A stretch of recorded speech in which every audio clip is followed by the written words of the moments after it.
so flattering. That's so cool. Yeah, man, I was so moved by it and was so appreciative. And so, though I never served even a aboard hat. Yeah, exactly. Like, awesome. I thought that was great. Yeah. You know, and then the other thing with the flag and the state of Georgia is because I'm from here, and it just made a lot of sense, and at least to him, is what he said. And yeah, it was just really sweet, man. It was. Well, then you don't have to be captain. No, I can't be captain. I don't want to. I'll be OS2. That's we got to scale it back a little bit. Petty Officer Meemaw. Petty Officer Meemaw. Get in there, clean the toilet, Petty Officer Meemaw. Get in there, Meemaw. You're like, okay, I'll take care of that. Again. If he's not watching the radar for potential threats coming from the Soviet Union, he's cleaning a toilet. And that is the epitome of I do everything that the Navy asks me. That's right. And did it very proudly. I got my training when I was 14 years old at Dalton Parks and Recreation Department cleaning the toilets there. And and the crazy thing was, I always thought I was going to have a cush job. My first job when I was 14, my uncle was the director of Dalton Parks and Recreation Department, Uncle Mike. And I thought I was going to cruise in there. This is my mom's brother. Everything's going to be good. He was like, all right, well, I'm going to turn you over to Dennis, who is our chief janitor. And he ain't kidding around. No. And Dennis had me scrubbing toilets for 2 years. And then I finally, after 2 years of scrubbing toilets, graduated to running the concession stand at the swimming pool at Dalton Parks. But that set me up for my Navy career of scrubbing toilets. I've been doing it since I was 14. It's hilarious what you were involved in. It's the truth. I was over at the time, Southwest Texas baseball camp. Yeah. And my first introduction to real work was, all right, you have the 8 and 10-year-olds. Oh, wow. Yeah. And they could be rambunctious. All it really was get them from one area to the field to the other. Don't lose any of them. And make sure that when it's lunchtime, get them in a line, get them to lunch, get them back to the field. That was my job. That was it. I was like, okay, I can figure this out. I can handle this, but probably they were little hurricanes. Like herding cats a little bit. It was not easy. No, I know. It's funny. What was your earliest job, Jeray? Did you do anything like Los and I, just off the charts crazy? I was at Chick-fil-A. Let's see. I mean, I cut a lot of grass and stuff in the sure. Which is good. Which is good jobs too. Just going around trying to get some money, save up for a car, starting at 12 years old. And drugs. I got to have my drugs. Please, I haven't paid my taxes on that income. Chick-fil-A, but I was too young. I was 14, so I had to get the work permit and everything. I was too young to run a cash register, so I was just in the back where nobody could see you with the other 14-year-olds, and all you did for the shift was run your thumb up the Chick-fil-A and split the filet open so that it would lay flat. So a few hours of that was not. It is pretty gross. Yeah, it sounds gross. And I learned the secret about the chicken strips and how they marinate them. Well, what's can you say it out loud, or will they come after you? Yeah, I was going to say. I think this is public knowledge at this point. You put it in pickle juice for you put it in the bucket and let it marinate in pickle juice for several days. What? Mm-hmm. That's what they do to the chicken strips? Yeah.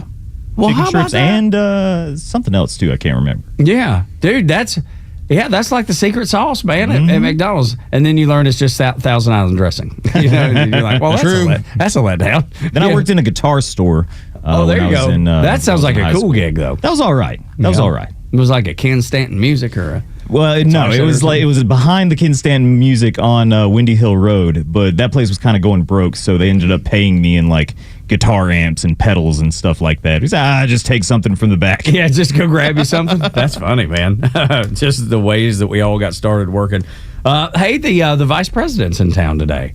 Going to be down in Peachtree City. You got the email. Yeah, and it basically just said going to be down there promoting the Build Back Better. What am I saying? Big Beautiful Bill, and talking about how it'll affect everyday men and women in the state of Georgia and around the country too. But great to have the vice president in town after he was lighting people up yesterday. We'll get to that in just a second. In Peachtree City, where the people get around on golf carts quite a bit. Yes, it is. We need a presidential golf cart for JD. Dude, I'm sure they'll have one. I would love to live in Peachtree. I would love to live in a golf cart community. I want a golf cart so bad. And I have no use for one, but I want one. We're in that position now with the neighborhood we're in. Yeah, but y'all's, that looks like that's a thing there. It's a thing. And the only thing that makes me nervous, and this goes back to our friend Buck Ballou, like his son flew out of a golf cart. They had like an accident, and I mean, it did a lot of damage to him at the time, and he's fine now. But you see so many of these kids that are driving the golf courts back and forth over to the pool, over to the tennis courts, over to the basketball courts. And I guess it's still that little bit of me that just kind of says, my baby girl is going to start driving here soon. Yeah, that's right. I don't want to drive in anything. Yeah, right. It just makes me a little nervous. Dude, I totally get it. And it almost feels like a boat. Okay, like people, they buy a golf cart and then they try and get rid of it after a couple of years, and it's always like, you need a new battery, you need new stuff with it, and they all do the same thing. They pay like $10,000 for it, and then they're trying to get rid of it for $2,000. Yes, right. I need to find one of them so I can buy me one. Oh, Facebook Marketplace, I'm telling you, there's plenty of them. Yeah. I want one of those, though, that are all jacked up. Have you seen the ones with the big wheels, the big tires, and all that sort of stuff? Just get you a side-by-side at that point. What is that? I know side-by-side is more like an off-road kind of. It's not. It's like a four-wheeler with doors on it. Okay. You got a little bit more of a roof. Yeah, I need to look. I would love to have any of that stuff because I grew up riding go-karts and four-wheelers and dirt bikes and that sort of, so I love that stuff. I just don't know that I could go as hard as I did, when you're a kid. Man, I used to worry my parents that I was going to come home dead because of how crazy I would drive those four-wheelers and jump everything. I felt like I was the Dukes of Hazzard every time I got on that thing. I was like, what can I jump today? What can I jump over? What can I go through? There was some like power lines that were close to our house, and there was a kind of a trail to get back to it. But, the power lines are all cleared because I get to get back in there and fix it. You think that affected all of y'all? Yeah, probably. It definitely got a little bit. It nicked me, for sure. There's no doubt. You ran through that one area. I got nicked by the power lines. You could hear them, too. You know how you walk under something? Buzz. Yeah. And there was plenty of times that you could hear all that stuff. But, man, there was creeks through there, and we just absolutely wore those places. And then they closed it down. I guess somebody got hurt or something. That's usually the way it works. But anyway, yeah, so the Vances are in town. Usha's in town, too. She's going to be in Canton, I believe, right, Jerry? Yeah, she's up at the Cherokee Classical Academy promoting her Summer Reading Challenge. There you go. So we got the Pete Hegseth and RFK doing the workout challenge, because it used to be called the President's Challenge or Presidential Fitness whatever Award. That. And now they're, it's those two kind of heading it up, but it's still the point of, hey, get out and get healthy, and Usha's trying to get people to read. I like it. Can we have a small, mean discussion? Yeah, sure. So, the social media influencers, they're always on the attack. It's just who they are, it's what they're about, it's what goes on. So, Olivia Juliana. Oh, yes. Who loves frat guys. I'll just say this. She loves French fries. Democrat Party hired her to go ahead and try and bring in America's male youth, and then they fired her after 2 months because nobody wants anything to do with her. Yeah. Because if you want to bring in America's male youth, hire Sydney Sweeney. Yeah.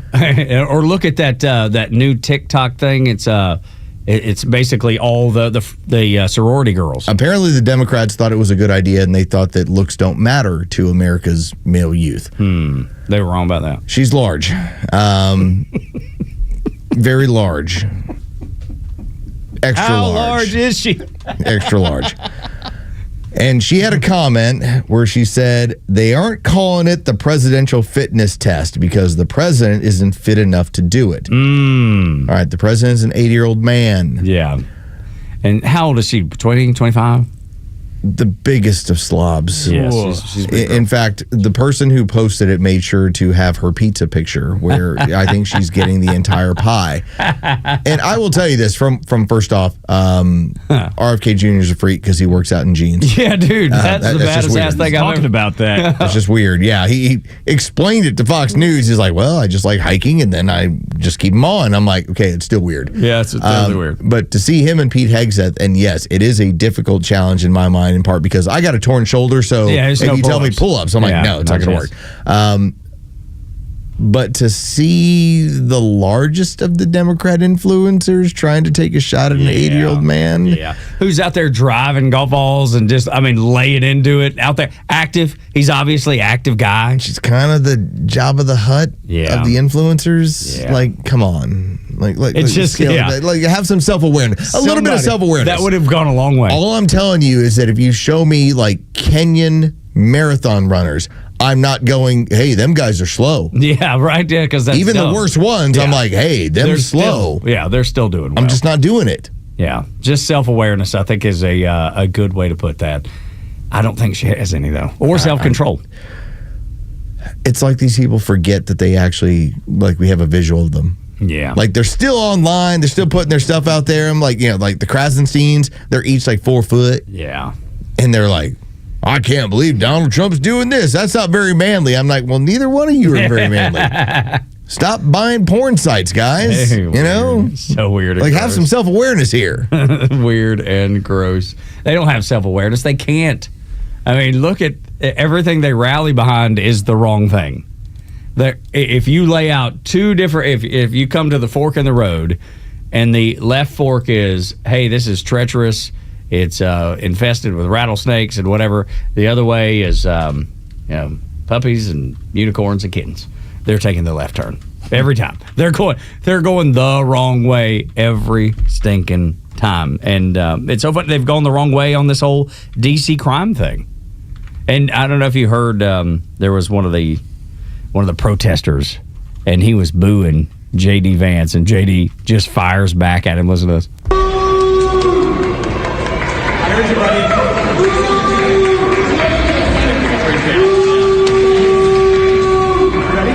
This is the guy who thinks people don't deserve law and order in their own community. and everybody has a good laugh and just walks away. Dude just fires the shot with a smile and keeps walking. Dude, he's so calm, cool, and collected. There's nobody been like him before. It's just a younger version of what we've got at the top. That's exactly right. And he's learning well from Donald Trump. There's no doubt. The new right will belittle you and then move on. Yeah. I was like, what am I going to do? Sit here and wait for you to retort? You don't matter to me. Yeah. And that's that's exactly the way that was presented. Yeah. I got nothing for you, dude. You mean zero. You mean absolutely zero. And I think that's the other part, Tug. These crazy movements, and typically most of them are funded anyway, although they aren't that big anymore because USAID money is gone. So it's like, here's a handful of burnouts. All right, hey, we were able to hire 12 burnouts to go make some noise. And ultimately, you have these politicians, especially on our side, that look at 12 people being loud and just go, why don't you go to work or something? And find something constructive to do. Why don't you go to work or something? Yeah. It would be nice if you could just pay attention, keep up. Do you notice the stats? In like 9 days of the drop dramatic drop in crime and criminal activity and behavior, people are happy about it. Even the the folks at PMS Now, or AKA MSNBC, were talking about how great it is. They recognize that the city was out of control. You have Democrats across the board that are probably not in prominent positions anymore, so they don't have anything to lose, because if you were to say Trump's doing a good job and you were in a prominent position, that would probably end your career.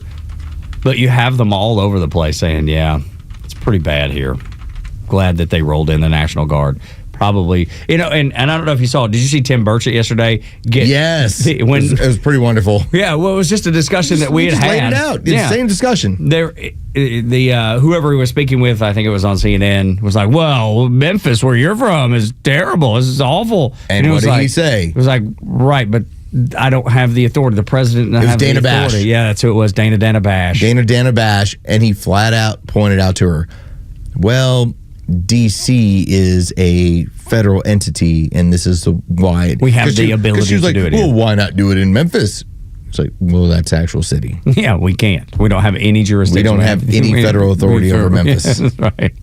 And it's just so funny the way he laid it out, just very nonchalant, very matter of fact. And that was the problem with the audio. It's like he said it, and he wasn't trying to embarrass her. No, he was being, He just kept it moving, which when I listened to it, I was like, you had a really great opportunity to take her apart, and you didn't. You just said it, and you kept it moving. Whereas me, I'd have been like, well, Dana, I understand that that's your standpoint on this. Do you know the difference between a federal entity and an actual city? Should we talk about that here and now on CNN? Or Maybe we should have a discussion that you don't understand that when it comes to D.C., it's not an actual American city. That woman is on a worldwide news network that is recognized. Those logos are recognized worldwide. And she can't even match the conversation that we have sitting here at the Battery Atlanta. But that's I guess that's the reason her network is falling apart, and ours seems to be doing pretty darn well. Because of you listening. Thank you for that.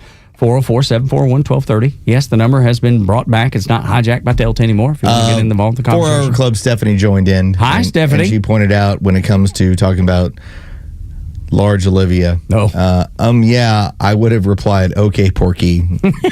And she said that's reason number 7,683 that she's going to hell. I'm like, oof, right behind you. Goodness, great Porky. I tried. I just gave her a meme. That's all. I just gave her the meme of like, no, don't say anything, baby girl. Stephanie just does not care. She is all gas, no brakes. And I love her. She's the best. 6 o'clock hour brought to you by Subaru of Gwinnett. When we continue, a new way to protect our election integrity. Next on Extra.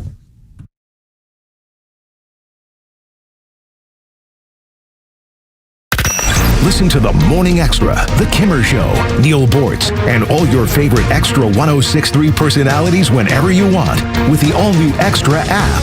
It's anytime show replays, all your favorite podcasts, and the latest political news from across Georgia. Download the Extra 106.3 app now for Apple or Android. Exterior remodeling. Look, they could even build you a new house, new construction. All the things that make your new house perfect. If they're putting that thing together, you can get a free estimate. Quality service, transparent pricing, no hassle at southernexteriors.co. They can do all the things that you need done to your home, especially as far as the outside of your home goes. New roof. I mean, we got plenty of rain lately. We had that conversation that I wish the roof on my son's Jeep was as secure as the roof on our home because of Southern Exteriors. They can fix places on your roof. They can replace the roof altogether if you need that. They can fix the siding on your home. Just give it a nice, fresh coat, whatever. Fix a couple different places, or they can just replace the whole siding. They can do the whole siding job. They can replace parts of gutters, repair them or replace them in full. They do porches, they do millworks, windows and doors. Exterior remodeling, like I said, they do it all. So anything that happens on the outside of your house, they can take care of for you. And they will do it with a handshake and a smile. They will do what they say they will do while they're there. They have a foreman on site to assure that the agreement that you make with them is carried out. Can you say that about anybody else that you've ever worked with when it comes to contractors or construction? Probably not. I've not had that experience up until I met the gang at Southern Exteriors down in Jackson, Georgia, but have been servicing Metro Atlanta and the entire Southeast, for that matter, since 1999. I told you their website, southernexteriors.co. You can go there, or you can hit them at 8779 Southern. Limited time offer, 0% financing for 12 months or 10% off any project. It is up to you at Southern Exteriors. Hey, Braves fans, sometimes life throws you a knee-buckling curveball. That's when Truist One Checking steps up to the plate. If you're behind in the count, you won't have to worry about overdraft fees. Plus, eligible clients enjoy a balance buffer for some extra cushion. You'll get a convenient mobile app to keep an eye on things and access to thousands of Truist ATMs. Be ready every inning with Truist One Checking. It's life-ready checking that grows with you. Get Truist One Checking today. Truist Bank. Member FDIC. 1 in 4 Americans have a disability. I'm one of them. I'm also a working mom who cares deeply about making sure every child with a disability thrives by getting their access needs met. We've got a trusted ally by our side. Easter Seals provides children and families the foundation for lifelong success through early learning programs, skills training, and prep for college and career. That's my Easter Seals. Make it yours. Join us at easterseals.com. Comfort that shows up. day in, day out. That's what I want when I get home. Cozy Earth nailed comfort with their bamboo sheets. These sheets are game changers. They are incredibly soft, they're breathable, and temperature regulating. Tanya sleeps hot. I sleep cold. Somehow or another, both of us have found a way to sleep perfectly. It's really like magic. Cozy Earth's bamboo sheets wick away heat and moisture, helping you stay cool and cozy all night long. And their everywhere pant, next level. It's the go-to for everything. Travel, work, chasing the kids, or doing nothing at all. They're clean cut, super stretchy, and unbelievably comfortable. Refined comfort meets real-world performance. Everyone I know who's tried Cozy Earth is hooked. Seriously, you'll wish you switched sooner. And there's no risk. 100-night sleep trial, 10-year warranty. Try them, wear them, love them, or send them back. But you're not going to because they're great. CozyEarth.com. Use the promo code BECK for up to 40% off the softest bedding, bath, and apparel. Built for real life. Made to keep up with yours. Cozy Earth. You can thank me later and tell them I sent you. The Dean's List with Janice Dean. A loyal dog guiding his human to safety after a cliff accident in the mountains of Utah makes today's Dean's List. Jacob Schmidt was on a hunting trip, and thank goodness his German short-haired pointer, Buddy, was with him. Jacob was driving down a narrow mountain trail when his vehicle lost control, tumbling down a cliff and flipping over a dozen times. Jacob was thrown out of the vehicle mid-fall and miraculously survived, but suffered broken ribs, a broken leg, and fractured ankles. Without a phone, he was stranded and injured, but thank God for Buddy. He had survived in the back kennel and somehow was able to escape and find his human. He says having Buddy by his side gave him the strength and courage to keep going. By sunrise, he found a woman who called 911 for help, and he was able to recover at home after a brief stay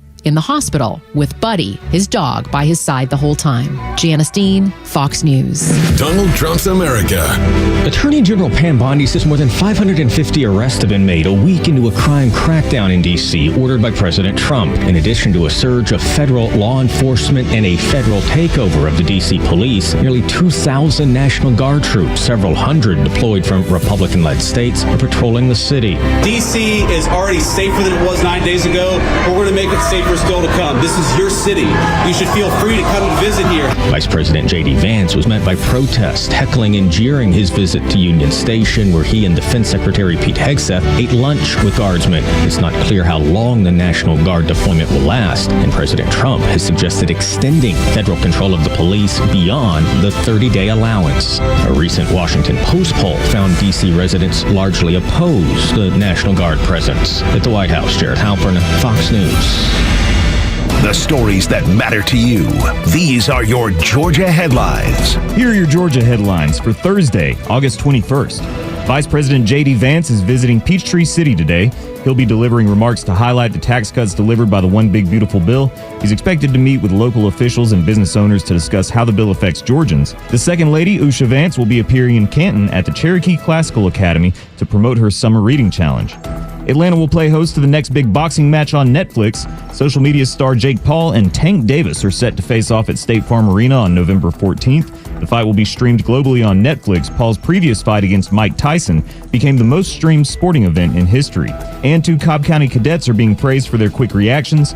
Cadet Captain Aiden DeCastro and Field Training Officer Cadet Alexander Rodas witnessed a vehicle crash and sprang into action, helping injured passengers and contacting emergency services. The 2 young men are both part of the Cobb Sheriff's Office Public Safety Cadet Program. Today's weather partly cloudy with temperatures reaching the mid-80s, and we've got a small possibility for scattered thunderstorms. With your headlines, I'm Jerry Payne for Extra 106.3. We heard Brad Raffensperger talking about how Georgia's elections, they're safe and secure. If you were to ask 10 people at the Battery if they felt like Georgia's elections were safe and secure, what do you think the number would be of people that agreed with Brad Raffensperger? Maybe half. Yeah, maybe. Maybe. And that'd be on a good day. And I think they'd be very confused too. Like, why are you asking about this? Yeah, at least half would be like, I don't know. Yeah. Okay. Maybe we should do, if people calling into this show, I bet 9 out of 10 would be like, I don't know. And they have good reason. Dude, I'm a Georgia voter. You're a Georgia voter. When I go vote, I don't feel good about it. I don't. I don't feel good about it. I still remember we had somebody in studio that we were talking about this with, and I made the point. I said, when I voted in the last election, as I'm getting my form, and now I'm scanning it into the machine, and they go, "You voted," and I said, "Well, I hope so." It was Kelvin. Oh, yeah. Kelvin King. There you go. Yeah. Did I? You see, that's the reason. I was like, I hope I did. Yeah, right? Because there's no way for you to know, man. I just do not trust the electronic voting systems. And I understand there's been lawsuits filed and there's been lawsuits that have been won and lost. I don't trust the voting systems we have. That's just my opinion. I can't change the way I feel about it, and I think a lot of people feel that way. But when it comes to securing elections, there's a maybe a new idea, at least to keep people who are not supposed to vote from voting, Los. Yeah, this was a fun take, and this came over from Steve Bannon, and he had this on War Room. Now, keep in mind, it is not legal to let ICE work at, let's say, a polling place. They are not allowed to conduct surveillance. They're not allowed to monitor as far as who's coming in and out of here. There's the very limited capacity. They are allowed to be there. Okay, you can't be doing business, but you can be there. Take a listen to Steve Bannon. You want to talk about just some bully tactic stuff, and I love it. I'm here for it. I voted for this. Take a listen to what Steve Bannon says. Yeah, this is going to happen at the next election. They're whining. They're petrified over at MSNBC that and CNN that, hey, they're going to be, since we're taking control of the cities, there's going to be ICE officers near polling places. You're damn right. Write this down in your number 2 pencils over at CNN and MS Now. We're not going to allow any illegal aliens to vote. If you don't have an ID, if you're not a citizen, you're not voting. So you can whine and throw your toys at the pram all you want. That's going to happen. Yeah. That would be hilarious if you had an ICE vehicle sitting outside of your polling place in the parking lot. Who's walking up that is an illegal, first of all, in that scenario? Yeah. And then who's going to roll the dice saying I'm not supposed to vote? Because they don't know. I mean, most people don't know what ICE can do or cannot do, right? So when I think the polling, your officials are going to have a pretty good idea as to what you're allowed to do as far as police business. Well, yes, but I'm talking about the actual voters. Yeah. I mean, most voters have no idea what ICE is able to do legally or can't do legally. So when people walk up to that polling place, they have no clue. My point is that it is going to scare the daylights out of so many people. They're like, I'm not even going to roll it. I'm not even rolling the dice on this one. So the old argument would be this.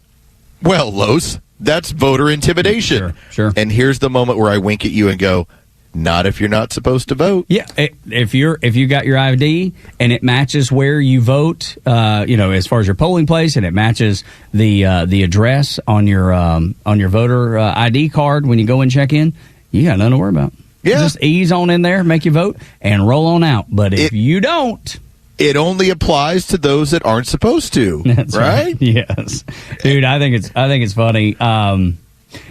I don't know that I think it'll actually happen in very many places, though. Yeah, I don't know either, but it would be sweet. Yeah, Steve Bannon.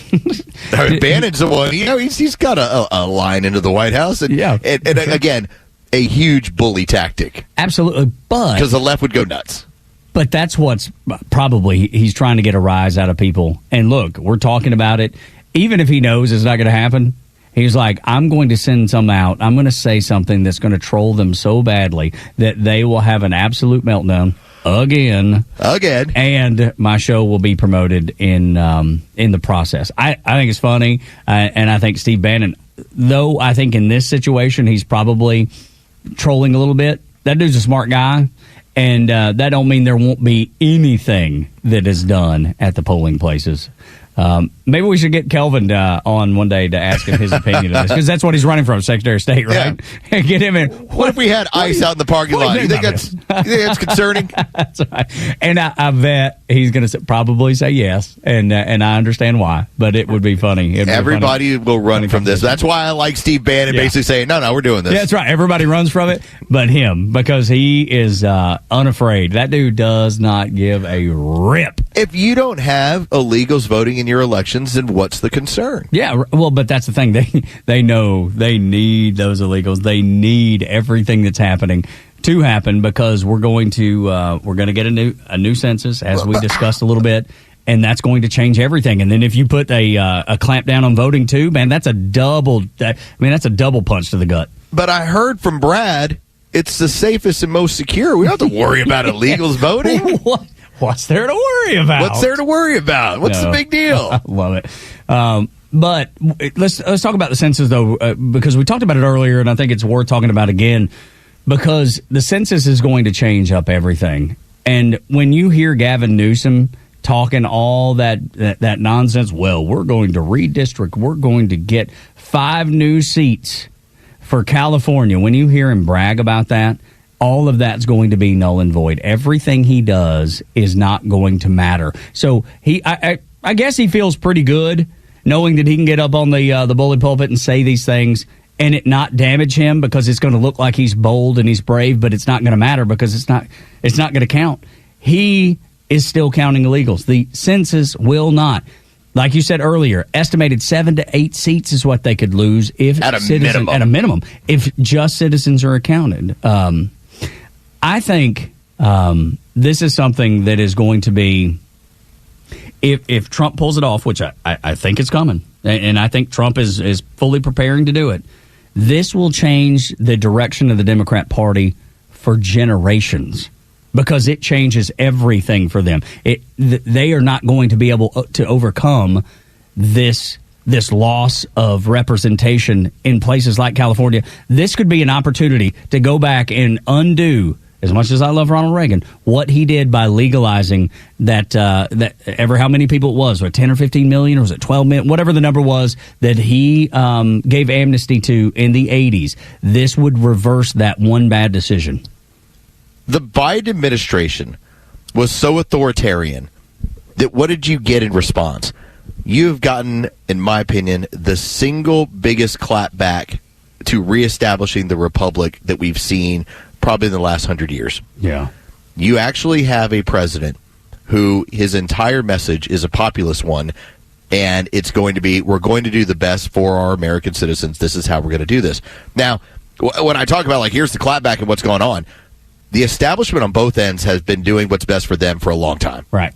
And so now you're in this scenario where if you are going to push this as hard as I believe they will, which will be a new census, and it's going to be the loss of all these seats, in a 60-40 country, or even a 70-30 country, with largely conservative people versus people that view themselves as liberal, it's right around 60-40. How are we at 50-50? It's because the numbers get played with. And so Donald Trump is basically saying, we're going to reestablish the representative republic. You will have the amount of representatives that you are supposed to have. And if the Democrats don't like it, they need to do a better job of starting to represent their people rather than representing tiny minority factions. And he knows they won't, and he knows they can't. Think about how many ways he's stopped the Democrats from cheating to this point. USAID gone. They use that to fund campaigns and to launder money. The border is closed, so they can't import voters that will take the place of all the people that are leaving the Democrat Party. The sanctuary cities, he's going after them next. They are going to be the next battleground. That will happen. You got Michelle Wu up in Boston saying, we're not going to work with ICE. It ain't going to matter. ICE is going to be in your city. Trump has already proved that in California. We will stop these things from happening. So he's stopped the way that they've cheated for years and years. And then when you throw in the mail-in ballots, dude, this is the dagger in the Democrat Party that we have waited for our entire lives. It's happening in front of our eyes. This is over for the DNC. And the beautiful part is, Los, as for the census, 57% of voters, doesn't matter their political persuasion, 57% of voters agree with the decision. That's another win for Donald Trump.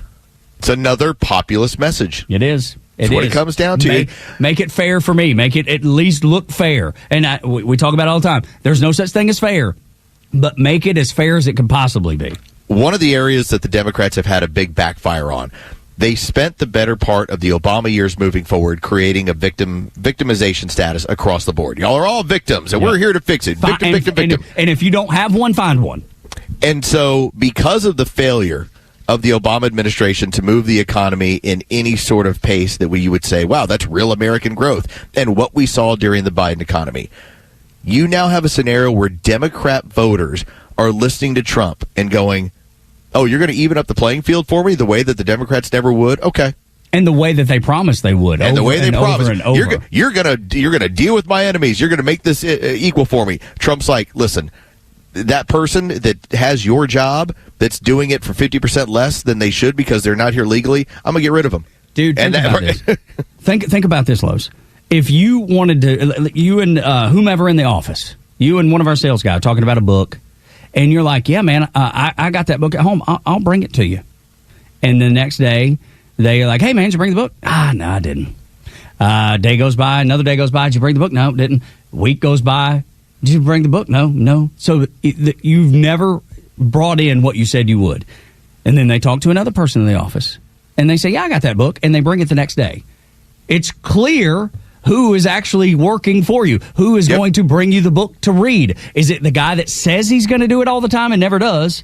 Or is it the guy that brings it the next day? It's the exact same thing that happens in the Democrat Party right now. They've been telling you for years and years and years, here's what we're going to do for you, and they never delivered anything. Donald Trump says, I'm going to close the border. He does it. He said, I'm going to put National Guard troops in D.C. to fix some of the crime issues. So that you can take a walk in your neighborhood. So you can take a walk in your neighborhood. But the point is that he did what he said he was going to do. You don't even have to agree with all of it. But you know when he said, I'm going to do it, he actually meant it. That's the difference. That's the payoff. That's the allure. That is why you have Democrat voters that are voting for Donald Trump. It's the delivery. That's exactly right, man. The delivery. What a great way of putting it. Absolutely. He's actually delivering. And I really do believe there are probably people that don't agree with everything that Donald Trump does, but they know he has the best interest of the country at heart, and he's delivering.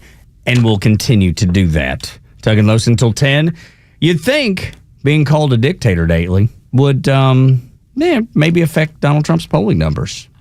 But you'd be wrong. Next on Extra.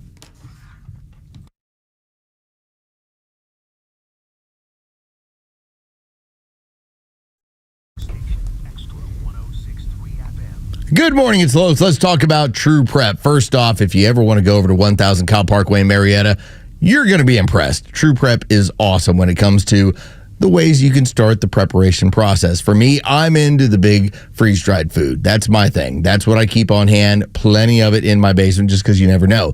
But you might be a little bit different. Maybe you like to get outdoors. They've got all the equipment out there that makes it not only really convenient for you when you're in the outdoors, but also safe for you as well.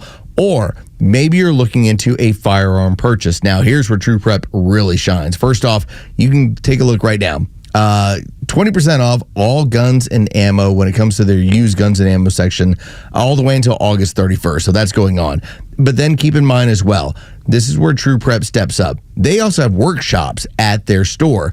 The next one's coming up on August 24th. It's going to be Sunday at 1 o'clock. This is going to be the first time gun buyers workshop. Now, they've had two already. They've been greatly attended. This is going to be the third one. What is it?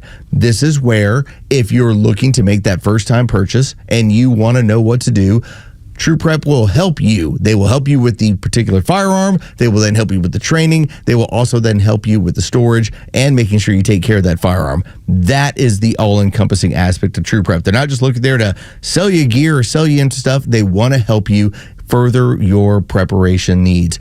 Go ahead and, again, visit them right over at truprep.com. That's truprep.com. Prepare today for a worry-free tomorrow with True Prep.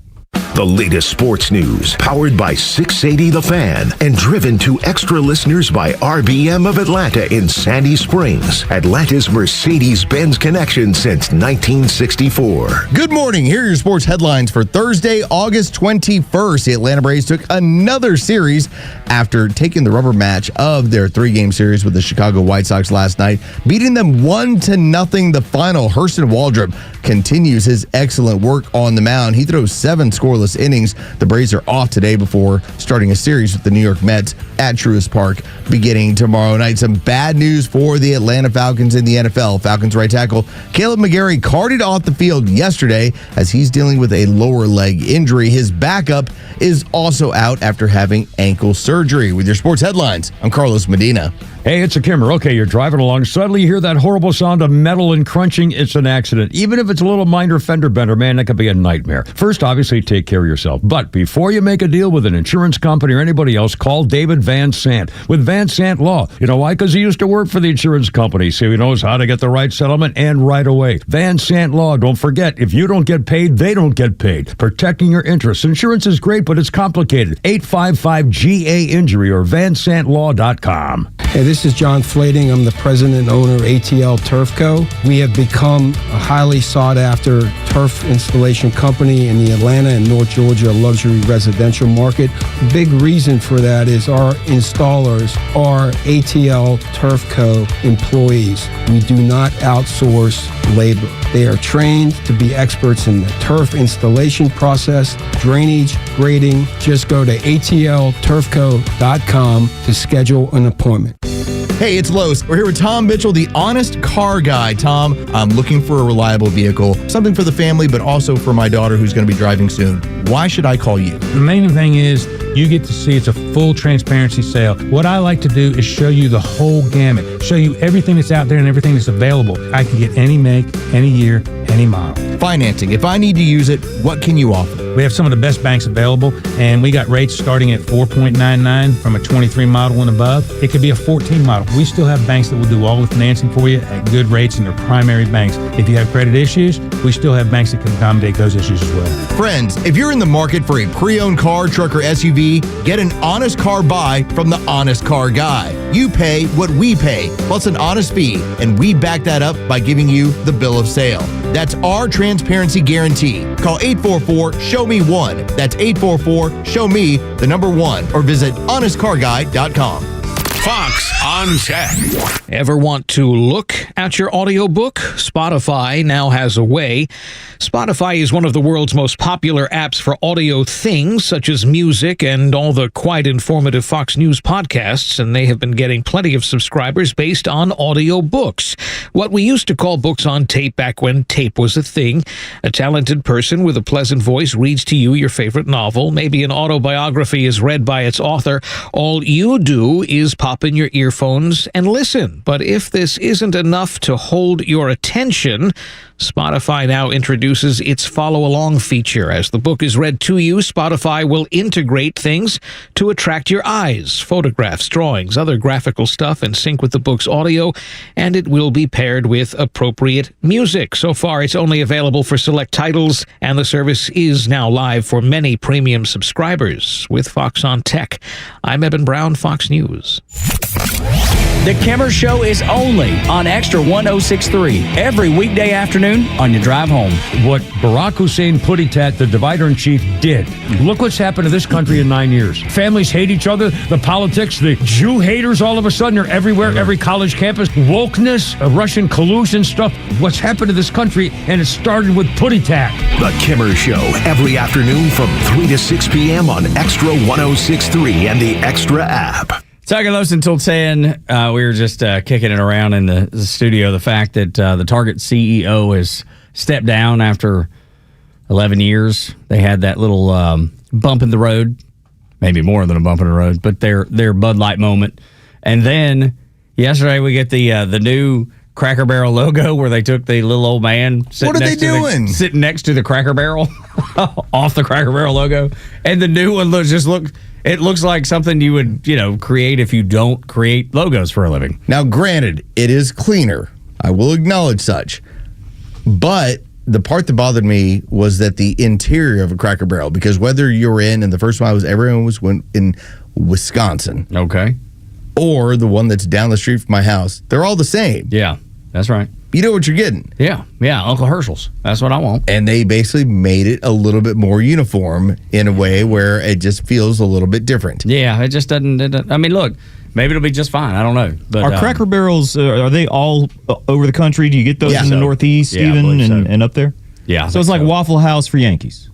I guess. Yeah, I guess. A little bit. Yeah. A little bit. Because you can get them anywhere. Yeah, I guess so. Let's see here. It's just some down-home cooking. Dude, you can't go wrong. I love Cracker Barrel. But the funny thing is, I've never eaten anything except breakfast at Cracker Barrel. No matter what time you go. Same with me. I always just get breakfast, and I love their... I've had the fried chicken. It's good. Okay. Mm-hmm. Hash brown casserole is terrific. And I just usually do the old Uncle Herschel's like I thought everybody did, but we'll see how this all shakes out. Maybe it'll be nothing. Maybe it won't change anything. But I know the lady. I've read about her a little bit and some of her activities that probably don't foster a good relationship with the people that typically eat at Cracker Barrel. She did issue some lines that I think would be a little bit concerning when she went on the network television shows to talk about their changes. And quite simply, okay, logo. All right, everybody revises the logo. I get it. And you cleaned it up and you got rid of the old man. All right, fine. The interior of the store, that's kind of the allure. Okay, yeah, right. Fine. Maybe you're right. But you still have to keep this to when the down-home people want some breakfast or anything else, they still show up to Cracker Barrel and they don't look at it as, well, it's just way too nice for me. Yeah. Well, I mean, look, I don't think anybody's going to confuse it for way too nice, right? I mean, it's still very casual. I just know the lady that's running it, she is a very lefty-loony kind of lady, so it goes right in the face of the clientele of Cracker Barrel. I think as long as they have those little games with the pegs where you jump them over, the peg game. Everybody will be all right. I'll just tell you, my Waffle House, when I called them, this was like a year and a half ago, and the phone didn't ring to what I thought it was going to ring. It was one of my ladies would pick it up.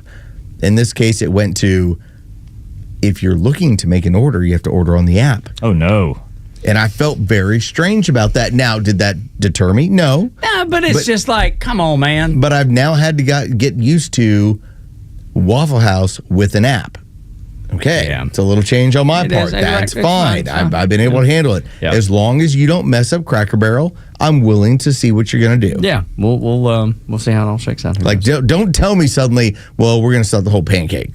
Yeah, right. We're not doing pancakes anymore. And we're gonna shut up the fireplace there. I'd be like, well, that's messed up. Yeah, you ruined it. You're shooting yourself in the foot. But this lady she's a woke lunatic. So let's see how they proceed forward. I saw a great tweet that I showed Los. Dre didn't get a chance to show you, but she wears those big goofy glasses that are kind of in right now. And are they red? Hers were black in this particular picture. They were black, but I'm sure she has the red ones too. But the tweet basically said, anytime you see a woman wearing glasses like these, expect her to say something stupid. Prepare for woke. Yeah. It's coming your way. And it couldn't have been. Oh, I'm seeing I'll show you during the break someone's take on the new logo. Yeah, wow. If you're talking about Stephanie, our friend Stephanie, she is on fire this morning. Oh, here we go. She said, I said this on my LinkedIn account too. I could have made a Cracker Barrel logo with Microsoft Word art and free download from DeFont. It's not over the top, okay? Yeah, it looks pretty. Somebody paid $100,000 to a marketing firm for that. I mean, like Stephanie said, you could have made it on your own computer. I guess these days with AI, you just whatever. It's I was like, I need a Tug Carrot logo for this, and I get all sorts of good stuff. And then you get to choose from. But I think Stephanie. Okay, I just dropped it in the prep sheet document up there at the top. Just one that I happened to find. There you go. All right. Donald Trump, you would think after being, for 10 years now, being called a dictator. And I mean, I guess some of it has worn off for most people, but they still try it. They still stick with that because they think it's going to damage him or his brand or separate him from voters. And Los, that's not happened at all. As a matter of fact, his polling looks pretty darn good. This is amazing. Now, we had the weeks where the left was launching everything they could at him. After the big, beautiful bill was done, it was, well, let's try Epstein. And that was like, oh, this will take him down. And then you had the Jessica Tarloff, by the way. She really stepped in it yesterday. Ooh, saw that. Man, you want to talk about stepping in it where you're going to take somebody who was arrested on the street in D.C., not knowing that person was a child rapist. And she's like, why are they doing this? All right, so this is what happens. These people are stepping in this on a regular basis. But to then see from the Rasmussen polling, which, by the way, Rasmussen was one of the first ones outside of Polymarket, the betting site, that told you Donald Trump's going to win not only the popular vote, he's going to win all 7 swing states. In the summer, we said there's no way. And sure enough, they had it nailed. They've been able to find his voters and get them properly polled. He's sitting at a 53% approval rating. All right, after everything they've launched, every little attack they've launched, it's 53%. The rolling average, the 5-day average, is up once again. And basically, his takeover of D.C. is incredibly popular to the rest of the country. Imagine that. Enforcing laws, making an environment that people can feel safe and walk about the city that they live in. The Democrats chose the other side, Los. They said, no, we don't need to do this. And still complain about it. Though it's popular and though it's working, they still sit back and complain about it. It's the most insane thing you could possibly. I have no idea how any. Look, if you were a Democrat at the beginning and you said, look, I don't think this is a good idea, and here's why, and da-da-da-da-da. Then when it works and you're like, okay, I have to say... Just say I'm wrong. I was wrong. It should be so easy, but they can't. They have TDS so bad that they're in favor of more crime in D.C. rather than just saying, yeah, Trump was right on this. Just say what he did in D.C. is working and that the local residents actually enjoy it. That's all. You know, I would at least respect somebody that did that. Even if they came out way against it, say this is a horrible idea. If they came back and said, you know, he was right, I would have more respect for them. I could at least say, okay, well, look, they're reflective enough to say when they're wrong. But they can't do that. So I don't have any respect for them. Not at all. And my respect level continues to go down as his polling numbers continue to go up. And what did I was like, okay, let's see how this plays out. Within 1 week, I did not know that you would have the rest of the American people in some of these crime-ridden areas saying, can you roll them in here? Can you please send us the help? Yeah, I understand why people want to feel safe where they live. I really understand that. It makes a lot of sense to me. Maybe it does you too. When we continue, so to help their failing party, the DNC says, give us more socialism? Yeah, that's what they've decided. Next on Extra. Live and local news talk continues at 3 p.m. with Kimmer, Pete, and Flounder. It's the Kimmer Show, only on Extra 106.3 and the Extra app. Good morning, Mike. What you eating? You gotta try this. I can hear you crunching from the next cube over. This is amazing. I just discovered it this weekend at Lidl. It's Greek Goddess Gourmet Granola. They were sampling it, so I tried it. Then I bought 6 bags. Wow. Is it cereal? Can be. Or an amazing trail mix. It's great for a meal or a snack. What's in it? Well, they have 2 flavors, maple oat and harvest nut, which is my favorite. It's made with whole grain oats, almonds, pecans, raisins, coconut, and the sweet taste of pure maple syrup. Maple oat is a simpler take on their delicious granola. It's got wholesome oats, plump raisins, coconut, and maple syrup. That sounds healthy and delicious. That's why I can't stop crunching, Susan. Greek Goddess Gourmet Granola. It's a breakfast or on-the-go snack you can feel good about. It's dairy-free and gluten-free, and with only 2 grams of added sugar per serving, even your belly will love it. Pick some up at Lidl, Amazon, GreekGoddessGourmet.com, or at specialty stores near you. Convenience is defined as the state of being able to proceed with something with little effort or difficulty. At RBM of Atlanta, we embody this definition. Convenience is our middle name. With back to school in full swing and after-school activities taking over all your available time, now more than ever, convenience is a must-have. Meet our Mercedes-Benz pickup and delivery service. It gives you back time and money. Does your Mercedes-Benz need service? If so, we'll pick up your vehicle that's requiring service from your home or office and bring it back to our dealership for those services. Once the services have been complete, we'll bring your Mercedes-Benz back to you. With over 110 appointments available every weekday, over 50 appointments on Saturdays, and more than 200 courtesy vehicles in our fleet, we're here to serve. RBM of Atlanta is a J.D. Power 2025 Diamond Dealer of Excellence for the customer sales experience. We're proud to be Atlanta's Mercedes-Benz connection since 1964. Pickup and delivery service restrictions do apply. Ask your service coordinator or service advisor at RBM of Atlanta for details. Experience luxury like never before behind the wheel of a brand new Cadillac from Jim Ellis Cadillac. From the iconic Escalade to the innovative electric Lyric, Jim Ellis Cadillac offers the models you know and love, along with the latest in luxury EVs. And the buying experience just as luxurious as the Cadillac name itself.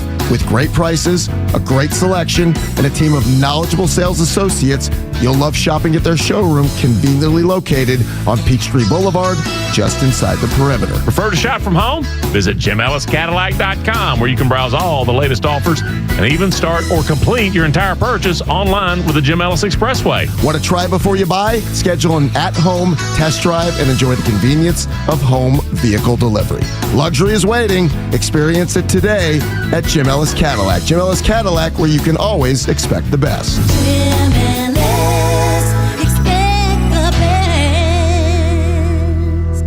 WFOM and W292EV Marietta, a Dickey broadcasting station. This hour is presented by Van Sant Law, VanSantLaw.com. It's red states versus blue states. I'm Dave Anthony, Fox News. Lawmakers in Texas and California could vote today on congressional redistricting. The one in Texas goes before the state Senate today after the House passed it, with GOP State Rep Todd Hunter saying, each of these newly drawn districts now trend Republican in political performance. Many Texas Democrats have left the state for 2 weeks, blocking that vote. Now, Fox's Garrett Tenney reports from the Capitol in Austin. Democrats are optimistic about their chances to win an injunction against the new map, though, given that every decade since 1965, when the Voting Rights Act went into effect, federal courts have found at least one of Texas's maps to be in violation of it. Republicans, though, are adamant that they are on solid legal ground and that Democrats are simply grasping at straws. Now, in California, it's Republicans trying to block the Democratic redistricting. Now, the state Supreme Court refused to intervene. I do believe people want to be empowered, and we want the power of the people, not the politicians. GOP State Senator Tony Strickland, the plan, the legislature is poised to approve, would ask voters in a special election in November to bypass an independent redistricting commission and okay new maps that could give Democrats 5 more House seats in the 2026 elections. The U.S. and European allies keep working on a possible security guarantee for Ukraine. As Vice President Vance tells Fox, they are committed to bring a 3.5-year, very brutal conflict to a stop. But Russia insists it has to be involved in any potential security guarantee, and it went on the attack again overnight, launching missiles and more than 500 drones into Ukraine, days after Trump meetings with Russian leader Vladimir Putin and Ukraine's President Volodymyr Zelensky, who condemned the new Russian onslaught, saying it's as if nothing is changing at all. Hurricane Erin still moving out to sea, but affecting the East Coast. 50 miles per hour just offshore of the coastal areas of North Carolina. That's Fox meteorologist Janice Dean. The Outer Banks is also getting high surf. There are beach closings all across the East Coast. America's listening to Fox News. Are you living with dry AMD? If so, you could be on the road to geographic atrophy, or GA, a condition that leads to retinal cell death and permanent vision loss. But with Izervay, you can slow it down, get it going slower. Izervay slows GA progression by targeting a key source of retinal cell death, which may help preserve your vision longer. Izervay, or Avastin Captid Pagel, is a prescription eye injection used to treat GA. Don't take it if you have an infection or active swelling in or around your eye. Izervay can cause eye infection, retinal detachment, or increased risk of wet AMD. Izervay may temporarily increase eye pressure. Your vision may be impaired after an eye injection or exam. Don't delay. Ask your doctor about Izervay today. Izervay gets GA going slower. Visit Izervay.com. That's IZERVAY.com. Paid for by Astellas Pharma. Wake up with the Morning Extra on Extra 106.3 Atlanta. Tug and Los until 10 on the Morning Extra. A lot of interaction on social media today. Thank you so much for reaching out. I want to say good morning to Joan listening in. He said we need to ask Neil about Boo got shot. I think I know that story. It's a fun time. So thank you, Joan, for that. Obviously, Stephanie's involved. David Roper has reached out. Said he starts every day with the Morning Extra, but today he got sidetracked for 13 minutes. He missed the opening segment of the show, Los, because he was listening to Peter Frampton. Well, I told him, I was like, sometimes it pulls you in and you can't get just away from it. That's right. David's never going to know about all of our first jobs. No, he won't. That's right. Unless he goes back on the app. That's right, Jeray. That's right. And he won't know the secret that Jeray shared this morning. Yes. About Chick-fil-A. And I'm not going to share it with you because if you weren't listening, it's on you. If you want to know about the secret, you want to be in on everything, then you must go back and listen on the Extra 106.3 app. That's why the anus is on David to figure it out. It is. The anus is on David. I'm getting crazy text messages. I think the Truett Cathy family is trying to track me down. Oh, It's like wow. the See, now you've done getting it. out. Now you've done it. See, that's the problem. That's why you... Chick-fil-A's Black Ops team is not to be messed with. Dude, let me tell you. If anybody could figure out how to go get some money, I bet it'd be them. They're effective. It's their pleasure to serve you, too. That's right. Absolutely right. They do everything well. But yeah, he said he was listening to Do You Feel Like We Do? And it's 13 minutes. So David said, I missed the opening segment. I'm sorry. Apologize. He's like, I'm a member of the 4 Hour Club. I don't know how we prove that people remember the 4 Hour Club or not, because I want to get fanny packs. I really do. I look at it like you deserve a belt. Yes. A championship belt. Yes. And if you tell me you're in the 4 Hour Club, I'm going to take your word for it. I'm not going to quiz you. See, I want to know. I want to verify. I don't know how to verify, but I would like to verify. Very simply, you just, because again, the cool part about a morning show, there are things that stick out in your head. Yeah. And typically, like an open sticks out in your head. Sure, yeah. I'm willing to bet most everyone in the 4 Hour Club knows how to go, morning, y'all. Yes, I bet they do. I would imagine, yeah. And then they just like, okay, that's how I start my morning. That's right. That's a good one right What's there. Tug's other alter ego? What's his nickname?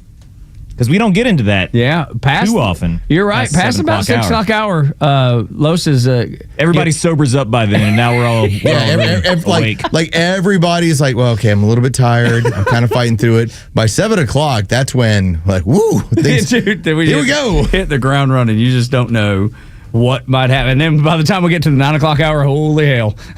Again, I didn't make the same mistake. If you were not with us, now I know David was yesterday. My dad and I, after we were done with volleyball yesterday, we were like, yeah, let's go get a beer. Oh, good old days. Here we come. It was a beer.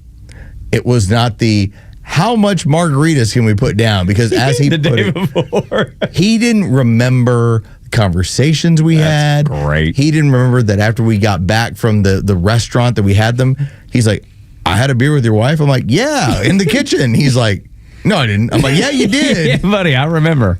So yeah, there was a little bit of an adventure at that point. It's like yesterday was not going to be the same. I'm like, I tell you what, you want to do margaritas again? Yeah. Friday evening. We're not doing it during the week, man. That's great. Poor Los, man. He was just like, I woke up 5:30 and I went, oh my God. You ever wake up? You ever have that when you wake up and you're not sure where you are? You don't know what time it is. I'm in my bed and I go, I just slept through like 4 or 5 alarms. Oh my God. And everybody else slept through them too because the margaritas were that good. Nobody else got up either. Nobody rolled over. Nothing. I was the only one. I was like, I'm awake. That's great. Let's go do a show. This has been a funny week for me too because I've watched 2.5 movies this week, which is never anyway. Right? Superman, and then the new Superman, and then Spider-Man: Homecoming. Last night, my wife went out. She's got a group of girls. They always spend time together. They're best buds, and they did girls' night out. And they just went and got pizza, nothing crazy. Yeah. Maybe a glass of wine. I don't know. That's great for the ladies because you know what they do? They talk about us and they decompress, and then they show up back home and they're much more happy. And let me tell you, she's smiling ear to ear when she came in. Great. She's telling me all about the conversation and the kids and what they're doing and who's got a boyfriend, who's got a girlfriend, who's not dating at all. Excellent. Yes, all that stuff. I was midway through Happy Gilmore 2. What did you think? I give it a solid B+. I'm only halfway through, but I think it's really, really good. I watched surprisingly about the opening 20-25 minutes. Yep. And from a nostalgia standpoint, it hits the way it needs to. It does. Now, right. I've heard the back end of the movie is where things fall off. It trails off. And that's fine. I mean, if you get a solid, let's say, B out of a movie, especially one that we're going back 30 years as a remake, okay, cool. I loved all the way they weaved in the old movie. I didn't think it was in poor taste because a lot of times they'll do that as a crutch. Yes. Like this, it seemed like it worked to me. I thought it was funny that his kids all have the same temperament that he did as a hockey player. Yeah. I thought that was funny. I thought that when they introduced that, he's no longer doing the Subway ads. Instead, it's condom ads for like, I got to control the kids. Exactly. Like those are jokes. I'm like, okay, funny. smart, cool. And then he and Shooter getting into the fight in the cemetery and all of the different characters, kind of the side characters show up. I thought that was great. Even the Mr. lady Get me out of here! They even used the soundbite of that. I thought it was great. So I think when I hit pause, I'm an hour and 7 minutes in with about 40 minutes left. So. It's no Top Gun Maverick. No, which is like not. the most amazing of like, I'm going to retell the story. That's right. After 30, 40 years. That's right. Give Tom Cruise all the credit because I'm sure he was heavily involved in writing the script. He's heavily involved in everything, doing the stunts, all of it. But I, so far, was really pleasantly surprised. I chuckled out loud a couple times. I remember smiling a whole lot at just, when scenes would happen, and that would remind me. I mean, even Kevin Nealon, when Kevin Nealon popped up and he was like, he's interviewing Happy. You remember he did that? He was a golfer in the first one. He was like talking about the carousel. It goes round and round and up and down. And then calls him a psycho, behind his back. And he does that as a commentator now, because 30 years later. And he even ends the interview with "psycho," so it's very nostalgic. It was good. I so far I really like it. I think it's good. I don't think I've had a week where I've watched 3 movies, maybe in my life. But you're going to have to finish that up, and then you got to get back on the Spider-Man movies. That's right, and that's going to be this weekend. And like I said, Laura's excited about it because Far From Home is next. She loves the superheroes. She loves watching movies. So. This is a side of me that she's not really experienced in 24 years of marriage. But anyway. Well, you're throwing a curveball at her. Exactly. That's exactly right. And she's going to... I know you love me. You're going to love me more after this. What is it? Well, no, I'm just saying that's what you're telling her. Suddenly you're the movie guy. I thought you were about to tell me something fancy. No, it's like suddenly like, this is unusual. Tug's on drugs. Yeah, absolutely. She's probably like, what? You didn't see this coming. No, she's probably like, what in the world? And when she normally does come home, I'm watching the new Billy Joel documentary or something. This time I wasn't. It's probably confusing to her. That Billy Joel documentary is pretty good. I hear it is, dude. I've not seen it yet, but I want to. It's a 2-parter. I've seen the first part. All right. The confusion continues to set in for the Democrats. They cannot figure for the life of them why they're losing so many people. They don't understand why Republicans are just taking a huge lead. And I'm going to lay it out for you. I'm going to make it really simple for you to understand. Not that I need to, because I have a feeling you already understand this. But I'll let you hear what happened on Morning Joe. When they were talking about this, they they couldn't believe it. Joe asking them. And Democrat Molly Jong-Fast was on. You won't believe the Her way... Her hair's great, by the way. Yes, it is. She's got those weird glasses like the new CEO of Cracker Barrel, the one that I'm not sure is going to help that brand at all. But that's size point. We'll talk about that later. Molly said, "Here's the reason. Here's what Democrats need to do to get back on track. They need to listen to a particular group of Democrats. Breathing into a paper bag. I'm trying to calm down a little bit, John just quoted a remarkable stat out of the New York Times that in the 30 states where they track voter registration over the past 4 years, Democrats have lost to Republicans in every single state. Why? So this is the $24 million question, right? Why are Democrats not... why are the polls bad? Why are they not breaking through? And I think it's a couple things. I think one is the people who are breaking through are brave, right? They talk like humans. They make the case, and again, it's like Pritzker's chief of staff told me. It's not necessarily left versus center. It's fight versus cave. And the people who fight get support. And the people who cave or are mealy-mouthed or are, very sort of corporatist-y, that crew, the crew that's afraid, cannot break through, does not appeal to voters. The question is, it's only going to be for people who really feel authentic, right? Sherrod's never been afraid of a shadow. Exactly. He's always spoken his mind. Chris Murphy, Sherrod Brown, Mondami, these people, AOC, they're not all exactly the same politically, but they are the same in the fact that they're brave and they break through. So she wants them. She thinks to get voters back, they need to listen to socialists. And they need to listen to people that'll go down and have cocktails with hardened criminals that are in the country illegally. That's who she thinks they should listen to. And I think it's a genius plan. Yes, do that. Yes, please. It's a desperation mode sort of move. And what I will tell you, you're talking about people that speak in hypotheticals. They speak in theoreticals. There's no actual accomplishments to go along with them. And any of them. No. Nobody that she mentioned has like, any accomplishments. What have you delivered? In this case, like, I went and had a margarita with somebody. All right. And good for you. Outside an El Salvadorian prison. Like, if you're AOC, you show up to your district, and what happens every time? She gets yelled down because they're like, why aren't you doing anything for us? I mean, AOC, the biggest accomplishment she really has is that she was able to keep Amazon and the jobs that Amazon wanted to provide out of New York. Good for you. You did great. If you're a Republican thinking, yeah, you did great job. If you're a Democrat that lives in that city that could use that job, probably not so happy with it. I've seen Friday the 13th, okay? Like, I know that Jason Voorhees, you can't really kill him, right? It's kind of like the same concept with the Democrats. But for all intents and purposes, they're dead. Yeah, they are. They're done. Like, they're whatever this version of the Democrat Party is not a factor. It's just it's not important. I mean, look what they were doing in Texas. How did they manage to try and save 5 Democrat seats? They went to the biggest gerrymander state in all the country, and it failed. Yes, that's the at the end of the day, what is the result of what you did? What did you accomplish? And the answer is nothing. Nothing. They ran to the most gerrymandered state to complain about gerrymandering, and then ultimately came back, and the change happened anyway. You did nothing. You did absolutely nothing. So the embrace, this is what Molly says. Embrace socialism, embrace Marxism, embrace communism. That's what they think the out is for the Democrat Party. I can't imagine thinking that that's the way to go, but indeed it is. These are the same people, Los, that say crime in D.C. is just fine. The people that live here, they actually like it. They don't want these National Guardsmen here to protect their city, to protect them as they walk from home to a bus stop, or if they go to a museum. They don't want that.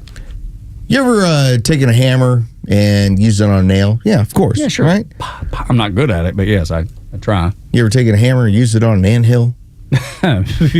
Seems like a bad idea because they just disperse and go everywhere. Just not necessary. Well, yeah, that and it's over. Yeah, probably. The administration rolled out Stephen Miller yesterday, and I told you he's the closer. He's Mariano Rivera. He's Craig Kimbrell. He's Billy Wagner. He's the end. Stephen Miller is the guy who shows up, and the conversation's finished. Stephen Miller is going to talk about what he's going to talk about, and that's going to be the end of it. It is such a political victory for Donald Trump to have rolled in this much assistance into D.C. and to have the residents of D.C. talk about how appreciative they are that they can walk in a park now without worry about being robbed or being accosted or being killed. Remember, D.C. has one of the highest homicide rates in the entirety of the world. People are actually feeling like there's an occupation force, and they're like, good, finally, you brought some order to this area. I want you to listen to Stephen Miller, because Stephen Miller decides that he's going to make fun of all the people that the Democrats, all of them, all 10 of them, that the Democrats bust in order to criticize what the administration is doing. And Stephen Miller does what Stephen Miller does. I think here's the most important point. There are residents who lived in Washington, D.C. their entire lives. Their parents lived here. Their grandparents lived here. And they have lived for generations in intolerable conditions of crime and decay. There are parts of the city, I moved to the city 20 years ago. There are places where I've seen graffiti that has been untouched for 2 decades. There are homeless encampments that have made it impossible for families to use public parks and public recreation for as long as I've lived here. There are hundreds of residents of this city who are shot in street violence every single year, making it one of the most violent cities on planet Earth.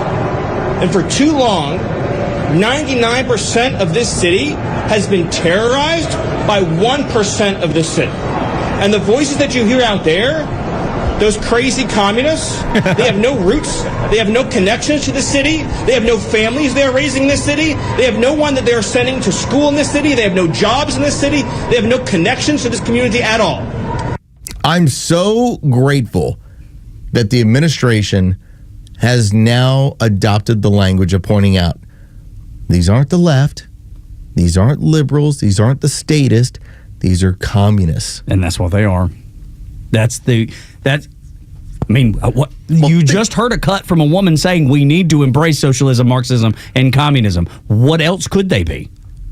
Our friend Neil Bortz spent the better part of 50 years making it a point not to call them communists because he's like, well, they're not real communists. They're liberals, and communist was a joke during that time. You would say, "Oh, it's a commie." Well, it's a commie. My father-in-law does it all the time. Anything he doesn't like, that's commie. He's like, "That's commie." Except they're now actual communists. Yeah. They're legitimate communists. They can't hide from it. And they don't want to. That's the thing. They don't even want to hide from it. They want you to know that is what they're going to embrace. They want you to know it. You had Barack Obama yesterday talking about how socialism is part of the Democrat Party moving forward. Wow. A former president saying that socialism is part of the Democrat platform moving forward. We've known that was the case.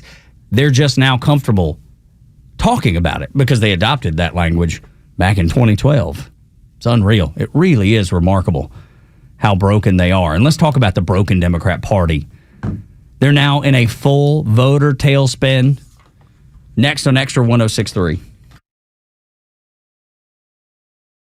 The Morning Extra, Neil Bortz, and The Kimmer Show are all online for you anytime at thepodcastpark.com. Plus all of Extra's exclusive podcasts like Ben Burnett, Janelle King, and so much more. All at thepodcastpark.com. Presented by Associated Credit Union. In the summer, you want to be cool. In the winter, you want to be warm. It boils down to that. Now, how you get there, there's 1,000 different roads to get there. The map I would suggest to you, the GPS I would give to you, would lead you to Central Heating and Air Conditioning. Chuck and his team been operating in Atlanta, one of the few second-generation locally owned HVAC companies in Atlanta. They've been operating as a locally owned company for 78 years. Not 7 years or 8 years. Not 17 years or 18 years. 78 years. Chuck and his team do things the right way. If you look them up, their Google reviews, their Yelp reviews, all the review sites have them rated so well. And I've experienced that myself so many times because they come out to our house, twice a year to do the maintenance, which I would encourage you to get if you want your HVAC systems to last as long as they can, because they are expensive. I mean, nobody's trying to hide that fact. They are expensive.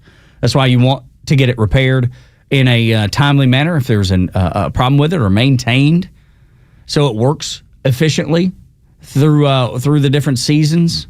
Here in Atlanta, they can be a bit extreme, especially with the heat. Sometimes it gets quite chilly. And if you've lived here your whole life, your thin blood will probably tell you when the heat needs to come on. If you've moved here, I joke about this with my wife. She's born and raised in upstate New York, but has lived here longer than she lived there. And her blood is thinned out, too. She gets chilly quicker than she probably used to. Point is, if you need maintenance, if you need a repair, carrier or not, they can do it for you. If you need a full new carrier system, they are your Atlanta carrier experts. So easy to get good service from good people, local people, actual local people, second generation. Call Central Heating and Air Conditioning, 770-GET-HEAT, or go to centralheat.com. Time now for the Retire Wise Report. James Parker here with financial advisor Sean Maloney, founder and CEO of Retire Wise. Many people assume their taxes will automatically go down once they retire and stop collecting paychecks. Sean, is this a dangerous assumption? It can be, because you know what? Lower taxes in retirement can be a myth. It's not always true, right? Remember, up to 85% of your Social Security benefits could be taxed, right? Your traditional IRA and 401k income is 100% taxable, so that needs to be accounted for. And that's why it's so important to find ways to reduce or eliminate your taxes wherever possible. Tell us about the offer you have for our listeners. Hey, look, now is the time to start looking ahead and identifying your tax liabilities in retirement. Well, we have a great resource for you guys. We have what's called the Retire Happy Framework Toolkit. You can get a copy today by calling or texting the word WISE to 770-802-2200. My team helped put together this just for you, and it's a complimentary guide. And the center of this is a copy of my latest book, The Priority of Retirement. It has chapters on everything from Social Security to investments to income planning. We include guides in there as well as on strategies for income planning, for taxes, and even dealing with recessions in retirement, among other things. So if you want to get this information in your hands today, call or text the word WISE to 770-802-2200. That's 770-802-2200. Take advantage of this offer. Get your Retire Happy framework today. Just text WISE to 770-802-2200. And the team at Retire Wise will get you your Retire Happy framework right away. So just call or text WISE to 770-802-2200.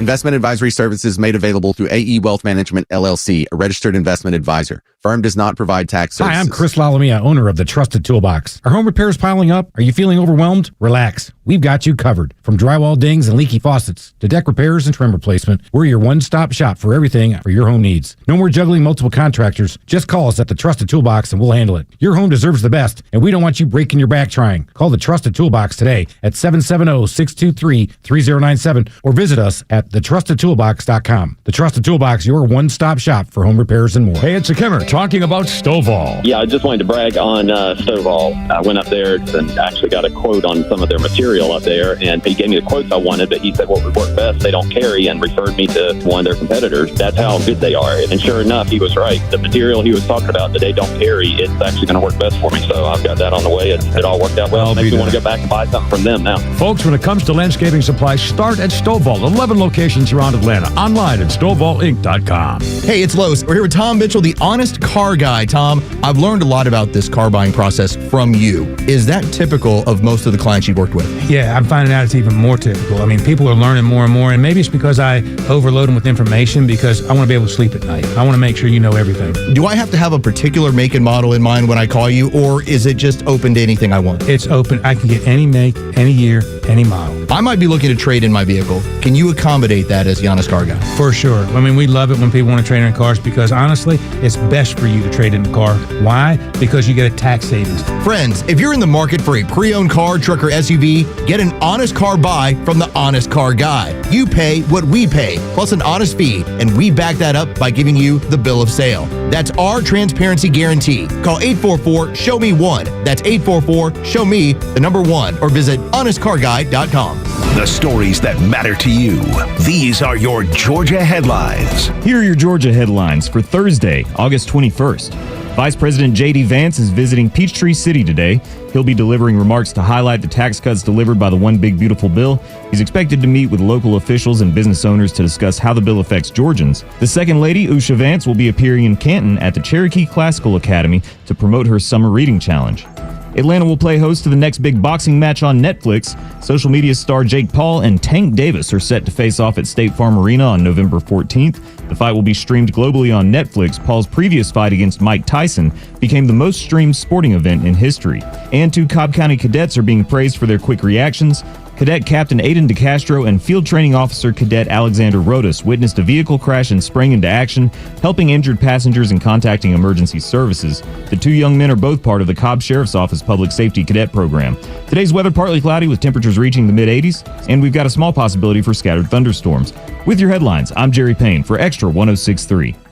7 o'clock hours brought to you by Van Sant Law Group. If you're in an accident, make the right call. VanSantLaw.com.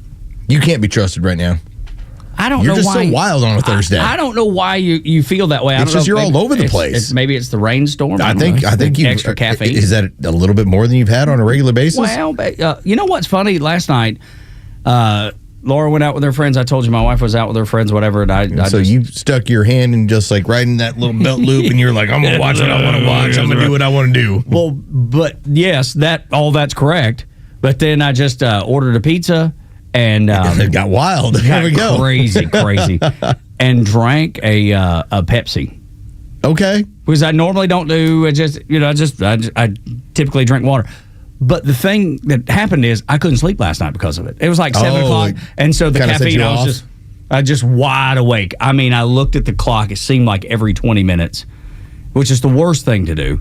And this morning I was dragging so hard, but I've noticed, and I don't know why it happens, the nights that I don't sleep well, I usually have more energy the next morning, and I can't explain why. I don't know why it happens, but it's always done that. I like to think that you're kind of faking it for a while. Now, the crash will be hard on the other side. Oh, dude, it's going to be terrible. It's just the worst. You're exactly right about that. You're going to go, it'll be about 10:30, 10:45, and you're going to go, what about that pizza? And then, yeah. But I got a workout plan today, so I'm not going to not do that. You're going to power down like the Death Star. Dude, let me tell you, after that is done, because I'm going at 12:30 or 12:15. And when I'm done with that, say 1:15, I will get home, and I don't know that I'll make it through the front door before just falls face first. I'm so impressed. I like to think that when you go and work out with your guy that he like takes like some sort of stick and he just beats you with it. Yeah, John. He tells you to go outside. John. He's just out there double handing with the beat. He's like, pick out which one you want, and you have to bring it to him, and he just beats you with it while he's making you work out. Pick it up! I said pick it up! I hear it now. That's so funny. Poor Tug, he's got all these marks on his back. Because he's like, oh man, the guy beats me with a stick. If I don't hit this many reps in this amount of time, he beats me with a stick. It's like Adam Sandler, the goat skit. He hits me with the hickory stick. He hits me with the hickory stick. And he's like, put up your dukes. I'm like, I got no dukes. Dudes hit me like 30 style boxing. No, that's how I like to imagine Tug working out. Yeah, it's kind of like it's definitely started that way because I hated it. He gives you the presidential fitness challenge. He's like, okay, I need 50 pull-ups in the next 10 seconds. You're like, what?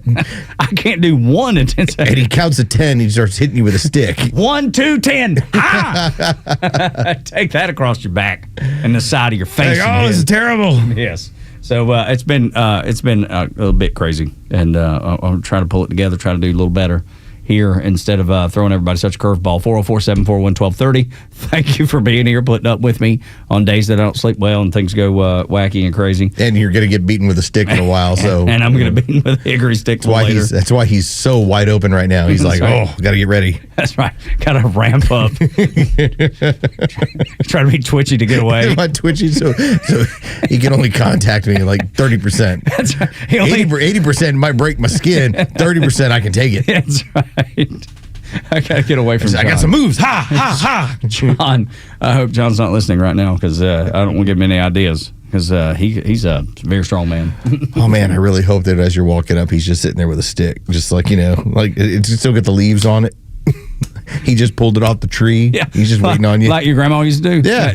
My grandma did. Ma Brown. She would make you go pick your own hickory stick.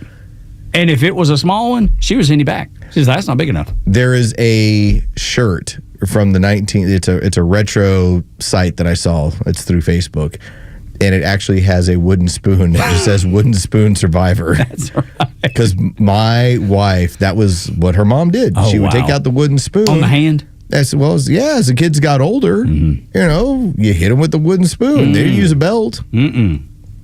Daddy used a belt. Ma Brown used a hickory stick. I mean, those like PTSD a little bit.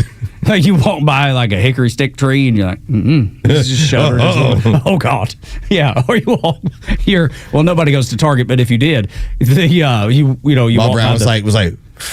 And she was a smoker too. Pick your switch. That's exactly close. You don't know how close you are to what actually happened. She was a saint. But she had a streak of correction in her. Jesus needs me to hit you. Hard. Today. You've earned it today. Today you've earned it. No park. No Crystal. No, we're not going down there to watch the train when we hear it come by. You're getting the hickory today. That's the way I grew up in Dalton, Georgia. This is so true. It's so funny. Ma Brown, I miss her. I love her. The Democrat Party, like the hickory stick broken off the tree, is broken as well. Dude, they can't register a voter to save their life. The swing is incredible, but the reason why is the most revealing, I believe. The numbers are nuts. The numbers are utterly incredible. The New York Times ended up publishing a story yesterday. Think about that, where it's coming from, too. For the New York Times. The New York Times is the one that's signaling the warning to them. And part of the warning is You had the Democrat Party that made it a point. We're getting out into the Black and Hispanic community, and we're going to register as many young voters as possible. They paid for this, all right? They paid to have this activism go on. And what occurred? The Republicans, namely Donald Trump, got more young Black and Hispanic voters than anyone in that group since basically 60 years ago. And from that article, it said, we can no longer do that. We can't just go out and register minority. Oh, you're Black, you'll vote for us. But that was the mission for so long, and now that has been just completely derailed. You look pretty Hispanic. I think you'll vote for me. No, that's not the case. And so the numbers, when you look across the board, over the last 4 years, you have 4.5 million more Republicans who have registered to vote than Democrats. That's insane. Like that doesn't make. I mean, it's never happened in our lifetime. No, until now. And so when you look at the numbers, even a conservative estimate is that they have 2 million less voters across the country in swing states and in popular areas. Now, it's going to keep dropping because we're shipping out their voters.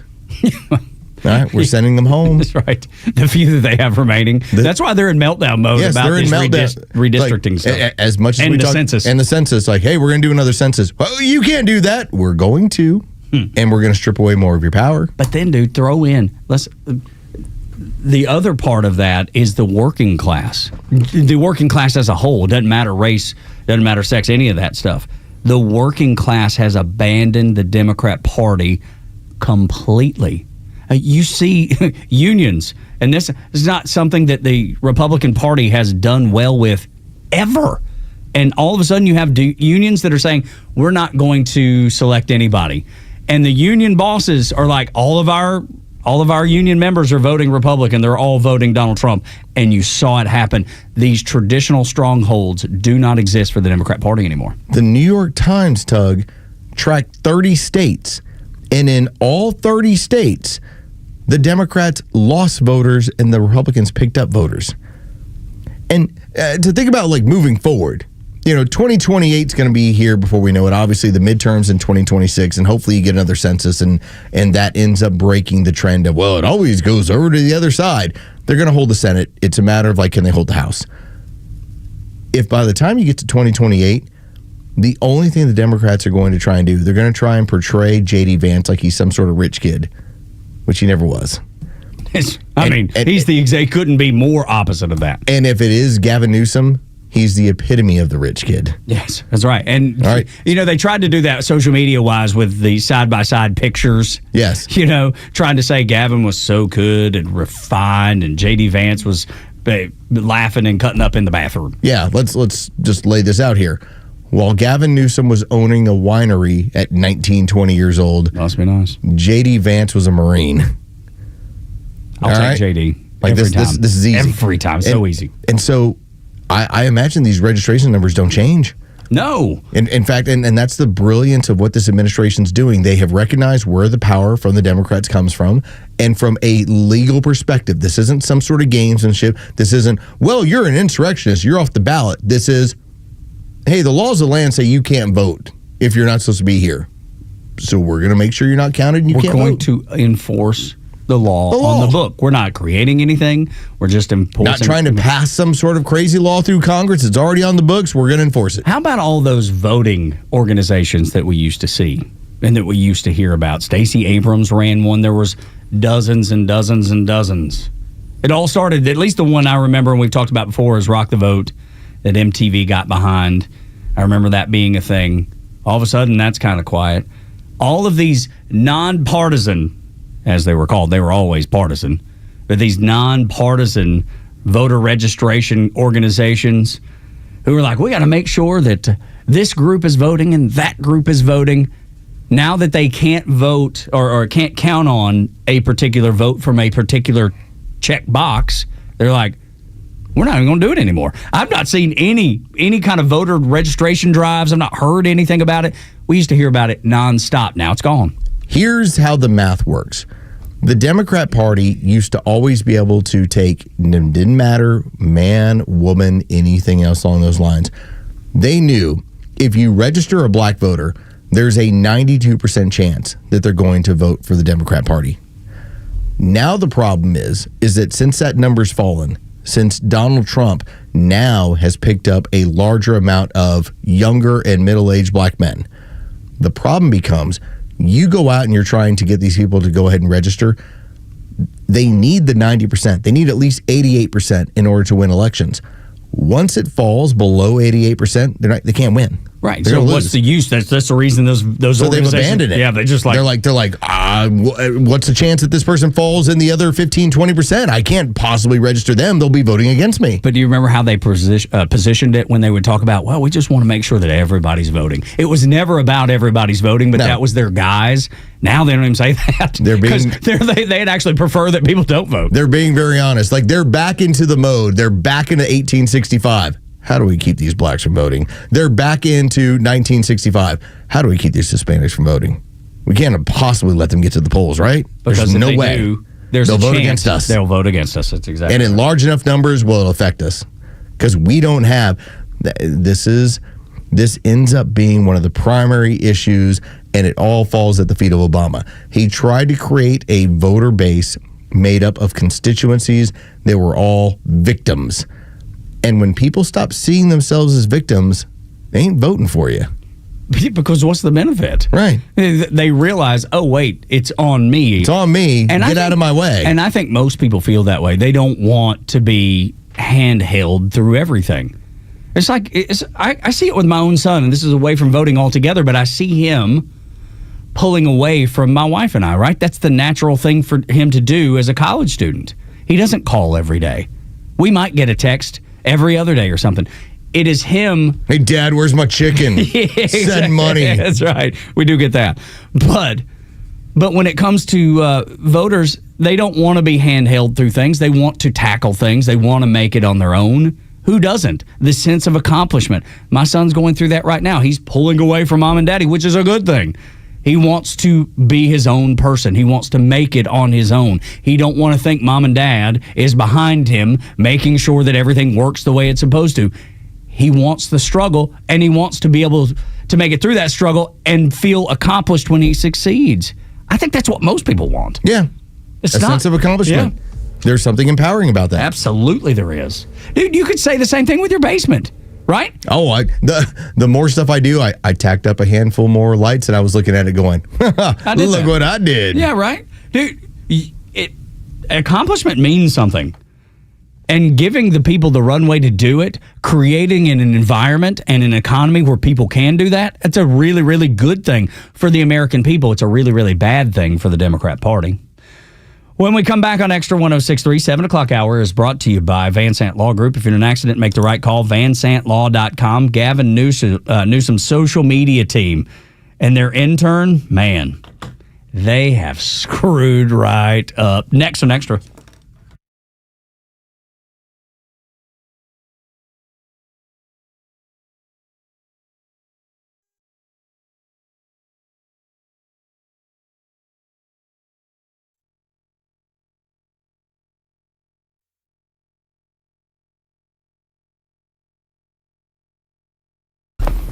Good morning, it's Los. Let's talk about Howard Brothers and Kawasaki. Now, when it comes to keeping the equipment running when it comes to your lawn, well, don't settle for anything less than Kawasaki genuine parts. Designed to fit right, last longer, and perform better, Kawasaki parts keep your engine at peak performance. And I'll tell you, doesn't really matter what kind of lawnmower you have. You open that thing up, chances are you're going to have Kawasaki auto parts in there. You can find them over at Howard Brothers. They've got filters, they got belts, they got blades, they got more. And whether it's a quick fix or just routine maintenance, trust the parts made for that job. Power your equipment with Kawasaki parts available over at Howard Brothers. The grass is always greener when you take care of it with Kawasaki and Howard Brothers.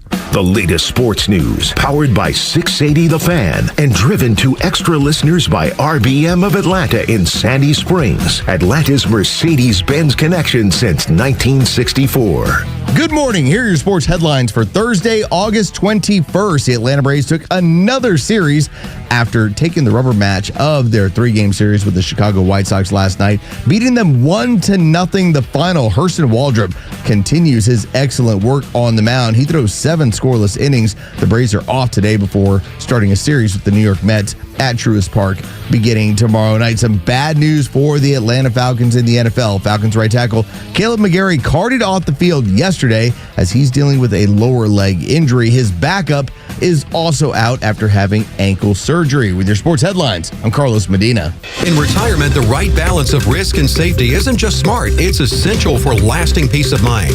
Coach Pete's local trusted advisor, Craig Chandler, knows that. With more, here's Coach Pete. Yeah, I mean, if you can have both, why wouldn't you want to? And if it's just about making sure you fill the right paperwork in and not trapped in something you shouldn't be in or going down the wrong path, if you're dealing with an advisor, folks, who's pushing all risk all the time, ask them if they're licensed in safe alternatives. Point blank, ask them and get them to put that in writing. We've seen several folks out there who are slamming the safe world because they're not licensed. All they're doing is pushing all risk all the time. That is not a successful retirement. Well, I'll debate anyone on that in a public setting, if so, because there's no way you can call yourself a fiduciary if you don't have risk and safety available for your clients at all times. If you're reaching into your client's money and taking money out, and that's the only way you make money, the client's the one that suffers. For a comprehensive and complimentary retirement review, call Craig Chandler, Chandler Wealth Management, 800-419-6164, 800-419-6164.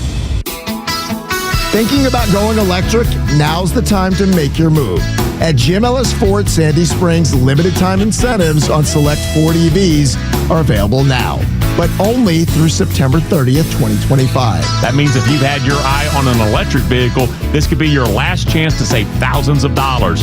Whether it's the all-electric F-150 Lightning, the head-turning Mustang Mach-E, or something in between, now's the time to plug in and move forward. Jim Ellis Ford Sandy Springs makes the switch easy with expert guidance, flexible financing, and a friendly team ready to help you every step of the way. Don't wait. Visit them just 4 miles north of 285 on Roswell Road or head to JimEllisFord.com to learn more.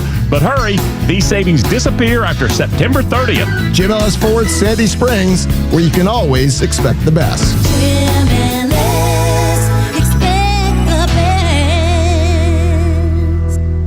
Gentlemen, listen up. When it's not hard, it's really hard. Did you know that 50% of men over 50 have some form of ED? It's true, and I'm one of them. ED followed me everywhere. Heck, even my initials are ED. I'm Dr. Eric Deal from Total Body Therapy of Georgia, and I know ED. It can lead to feelings of embarrassment, stress, and sadness. But there's good news. I can fix it. I fixed mine, and I can fix yours too. At Total Body Therapy of Georgia, we are experts in the P-shot, testosterone replacement, regenerative therapy, trimix to create an erection, and more. Guys, ED won't get better on its own, but I can help you today. Call us at 404-777-1911. That's 404-777-1911, or learn about us more online at tbtofga.com. So take it from me, ED, Dr. Eric Deal at Total Body Therapy of Georgia. Call 404-777-1911 or online at tbtofga.com. Hey, this is John Flading. I'm the president and owner of ATL Turf Co. We are a family-owned, operated, independent local company. We have over 15 years of artificial grass design, installation, and sales experience. From premium artificial lawns and backyards, custom putting greens, sports fields, hardscape, drainage. We do both residential and commercial. If you can dream it, we can build it. Just go to atlturfco.com to schedule an appointment. From the latest breaking news to the conservative voices you know and trust, your best new follow on social media is Xtra 1063. We're at XTRA 1063 on Twitter, Facebook, TikTok, Threads, and LinkedIn, and pretty much any social media you scroll through every day. And we drop exclusive giveaways, new daily content, and the latest breaking news from Georgia and across this great nation. Interact with your favorite Xtra personalities. Get the latest on our live events and so much more. Follow at Xtra 1063 across all your social media and keep up with Atlanta's only conservative voice. Tug and Los until 10. Thank you for being here. 404-741-1230 at Xtra 1063 across the social media platforms. Thanks for being so busy on social media today, too. Goodness gracious. Everybody is jumping into the conversation, and we certainly appreciate that. You should be next at Xtra1063, at Front Office Los, at Whiskey Click, and you can find me at Tug Cowards. Social media, it's one of those areas where if you get it right, man, it is a grand slam. But once you get it wrong, it's hard to bounce back. I think you need to be cunning about this. I think you need the right people to understand how to do it. Like for me, there was a time where I was ready to take on all comers, and I was like, well, why am I doing that? Like this is silly. It's just eating at my time. Yeah. I mean, I spent 2020, 2021 telling you the shot don't work and that masks are dumb. And that, let's see, even yesterday, as I saw a couple people in masks that they had them around their mouth and not their nose, I'm like, do you realize how many ACE2 receptors you have in your eyes and also your nose cavity? Yeah, you're not really doing it right. Now, I could explain that. I could have taken the time to go and tap them on the shoulder and said, hey. They wouldn't have listened. It doesn't matter. Yeah, because it's programmed. Yes. It's just you're nuts and you've got an issue and whatever. I'm going to live forever. Like, I try to be thoughtful and say, okay, when I see that, I try to first go, maybe they have something different. Maybe, you know what I mean? Maybe they have some sort of lingering illness. Maybe they're fighting cancer. Maybe whatever. I always keep my fingers crossed. But then there's the ones that there's a gray area, and then there's the ones that it's so clear. Yes. That it's part of the uniform. Yes. It's part of the package. It's like, I'm showing you what matters to me. I'm like, oh, okay, well. I got you. Listen, you're only 5 years behind. That's right. But when I say it requires a little bit of, you got to be smart about it. When Gavin Newsom hired two basically Gen Z members to run his social media team, the idea was, well, let's out-Trump Trump. Trump writes in all caps. Trump just spouts off at the hip. That's what he posts. Let's do this. And so we'll be the counter team to Donald Trump. And then yesterday happened. If you don't know, and trust me, it's been scrubbed as hard as it can be, you had the CEO of Bed Bath & Beyond announce that they're not opening stores in California. And as the CEO pointed out, it's not political. It's just that the regulations there, the taxes, and then the money that you have to spend on the workforce, it's like none of this makes sense. Yeah, can't do it. They're bouncing back from bankruptcy. If they work there, they'll be right back in. Exactly. They're looking at it and saying, we have to be smarter with what we're doing. We can't open stores in California. This isn't going to make financial sense. Here's the problem with it. And so as that announcement comes out, within the hour, you have a post from the Governor Newsom press office. By the way, there's like 3 different Newsom, basically, X pages. There's like his personal one. There's one where it's like he's the governor. And then there's another one that's like, oh, he's running for office. And they all mimic each other anyway. They're all run by the same people. This one happened to point out, it retweeted the thing, the note, the information from the CEO of Bed Bath & Beyond. And it simply said, F you, bye. All caps. Now, that post, because at first when I saw it, I was like, that can't possibly be real. Sure, it sounds like a parody. And it was scrubbed. It was gone. There's enough people that grabbed the screenshot. It's real. It happened.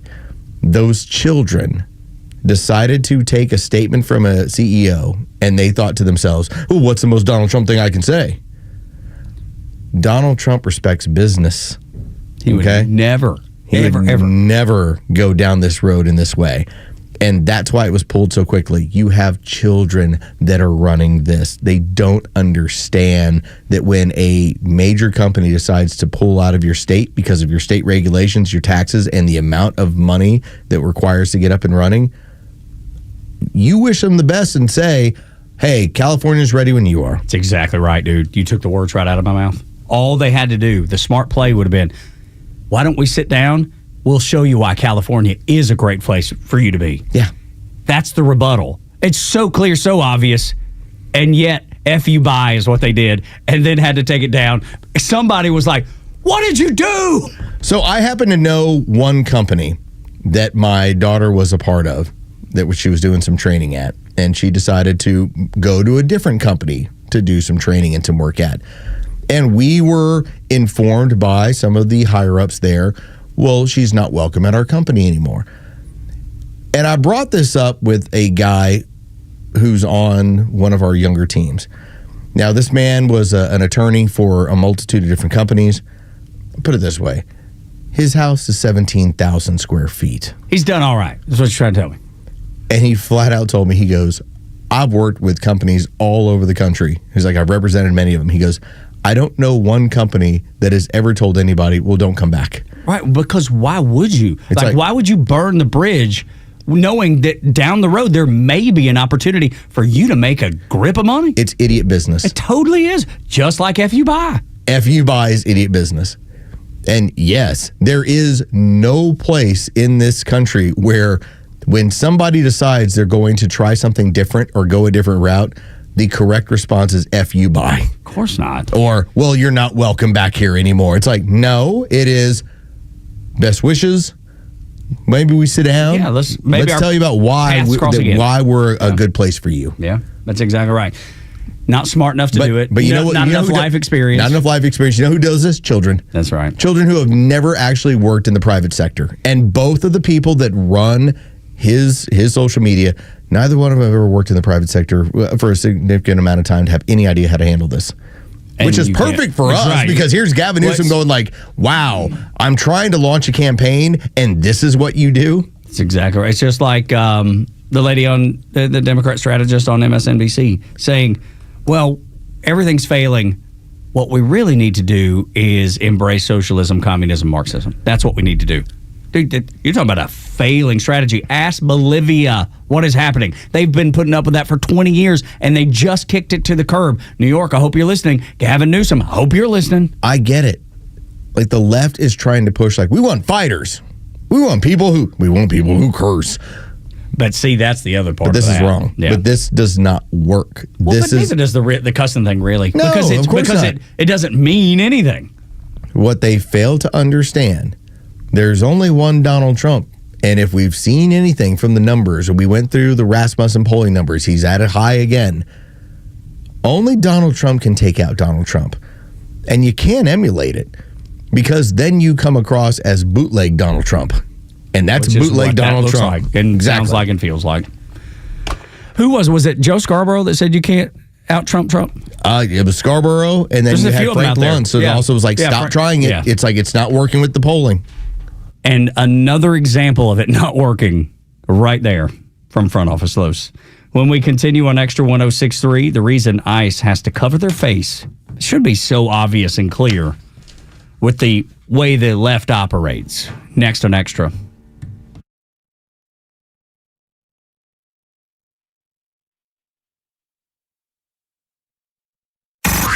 It's time for the Bortz Report, exclusively on Atlanta's only conservative news and talk station, Extra 106.3. I have decided I'm changing my voter registration from Libertarian to Republican. My philosophy is still basically Libertarian, but the Libertarian Party is worthless. The Republican Party is not. So I decided I wanted to see some statistics. How many people are making switches like this? Some group called L2 is tracking party registrations. Guess what? Democrats are losing, Republicans are gaining. Democrats have lost a little over 2 million registered voters. Republicans have gained 2.4 million voters. And that number is incomplete because really blue states like California and New York allow voters to register by party. Some really red states like Texas do not. But this trend is nationwide. There are more registrations for Republicans now than Democrats. That's the first time that's happened in 6 years. Sure, voters are fickle. This could change. It could go the other way. But I ask you this.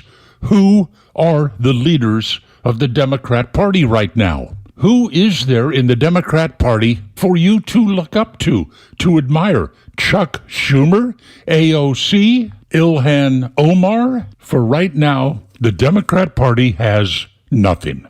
Name one legislative proposal the Democrats are pushing in Washington, D.C.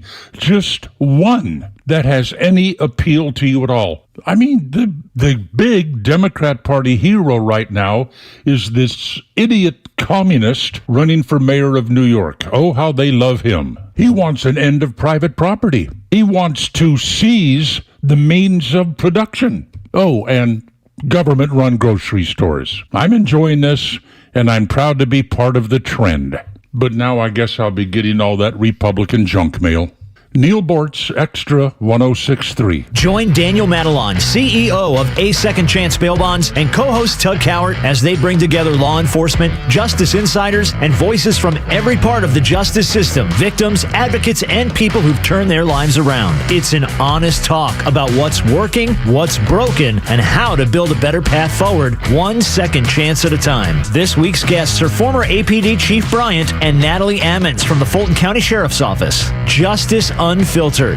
Unfiltered, informed, and unbiased. No one plans on going to jail, but when it happens, it's important that you know who to call. Call A Second Chance Bail Bonds, where we believe everyone deserves a second chance. Whether your loved one's been arrested in Cherokee, Clayton, or any of the other metro Atlanta counties in between, A Second Chance Bail Bonds works fast to help expedite release within hours. A Second Chance. It's better to know us and not need us than need us and not know us. Call A Second Chance 24/7 at 404-BAIL out or online at atlbail.com. WFOM and W292EV Marietta, a Dickey broadcasting station. The 8 a.m. hour is brought to you by Central Heating and Air. They could cancel each other out. I'm Dave Anthony, Fox News. Dueling redistricting in Texas and California in a battle over the 2026 congressional elections. They try to silence our voices. State Rep Nicole Collier was one of the Democrats who left Texas to block a vote on the new maps that could give Republicans 5 more House seats. Now that the Democrats are back, 88 ayes, 52 nays. House Bill 4 passes to engrossment. That's the House's approval. Today, the GOP-led state Senate will vote, but Democrats plan to file lawsuits claiming the new districts violate federal law as Republicans try to block what California Democrats may approve today. What we're doing neutralizes what's happening in Texas. People have this chance with this ballot on November 4th to stand up to the rule of law. Governor Gavin Newsom's plan would ask voters in a special election to bypass an independent districting commission and let them redraw maps that could give Democrats 5 more House seats in the 2026 elections. We don't have last night's D.C. arrest numbers yet, but the Trump administration is touting the 550 in the past week in a crime crackdown in the nation's capital. We brought some law and order back to Washington, D.C. Vice President Vance and Defense Secretary Pete Hegseth went out and visited some of the National Guard troops deployed, and some residents showed up as well, angry over the troop presence.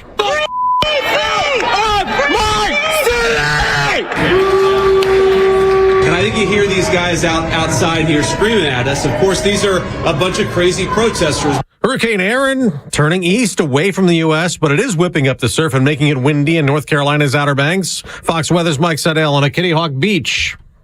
The waves breaking out here are 10 to 15 footers, but they're breaking well beyond the pier. One thing that's staying offshore, as we thought might happen, is the rain. We might not get any rain out of this hurricane, and once again, inland, it's a non-story. But on the beaches, we're concerned about beach erosion, the rip current.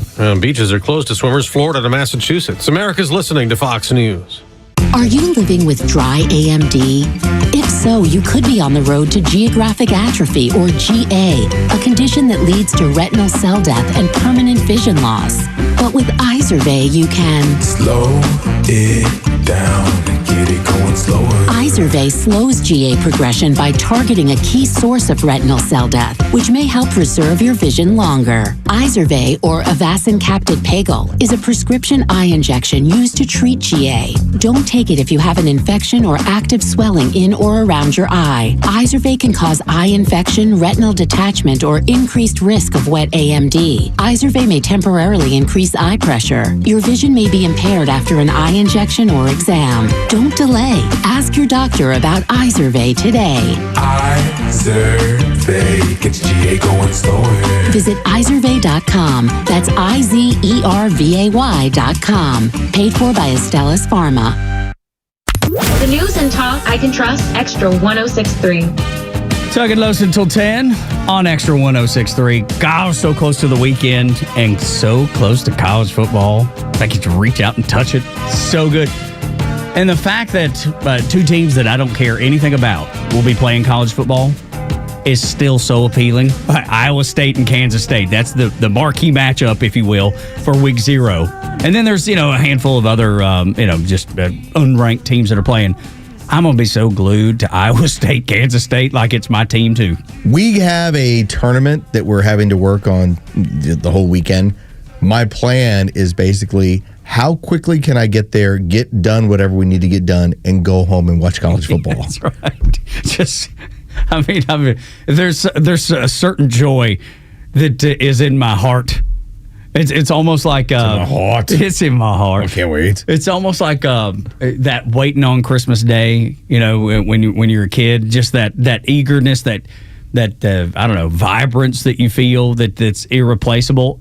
The only thing that is nearly as good is when you know college football is about to start. As the very first endorser in the marketplace ever of Prize Picks, like a decade ago, I can just tell you, they advertise everywhere except for us. Come on, Prize Picks. What are y'all doing? What are y'all doing? I haven't played since probably about college basketball tournament, like Bart, somewhere right around in there. Mm-hmm. Oh, you can guarantee, I will have multiple plays going on this Saturday. My son will too. Yes, I will be emptying out the Prize Pick account to see how many of these I can play and win. Yeah, you will. I wait for football season. I don't play a lot during baseball. Yeah. I don't play a lot during basketball. He's the same way, man. I wait for football. It's funny that he operates very similarly. Yeah, I'm just looking forward to it, man. It makes me smile. It makes me happy just to think about. I don't know what it is that makes you smile and happy, and that you look forward to, but whatever it is, I can't wait for that to happen to you because I know how much college football means to me. Boobs and college football. That's all. That's right. All smiles, all the way around. Simple fellas we are. We're not hard to figure out. We're not dynamic necessarily. There's a couple things that we like. What? Okay, our friend Stephanie here pointed this out. Before I remember, she was like, it's just TNA. We're like, yeah. Yeah, that's right. And football. Thank you. Thank you. Thanks for noticing. And if you happen to mix in a little bit of booze, I'm like, okay, we got a really great Saturday going. Man, life cannot get better. It's the simple things, really.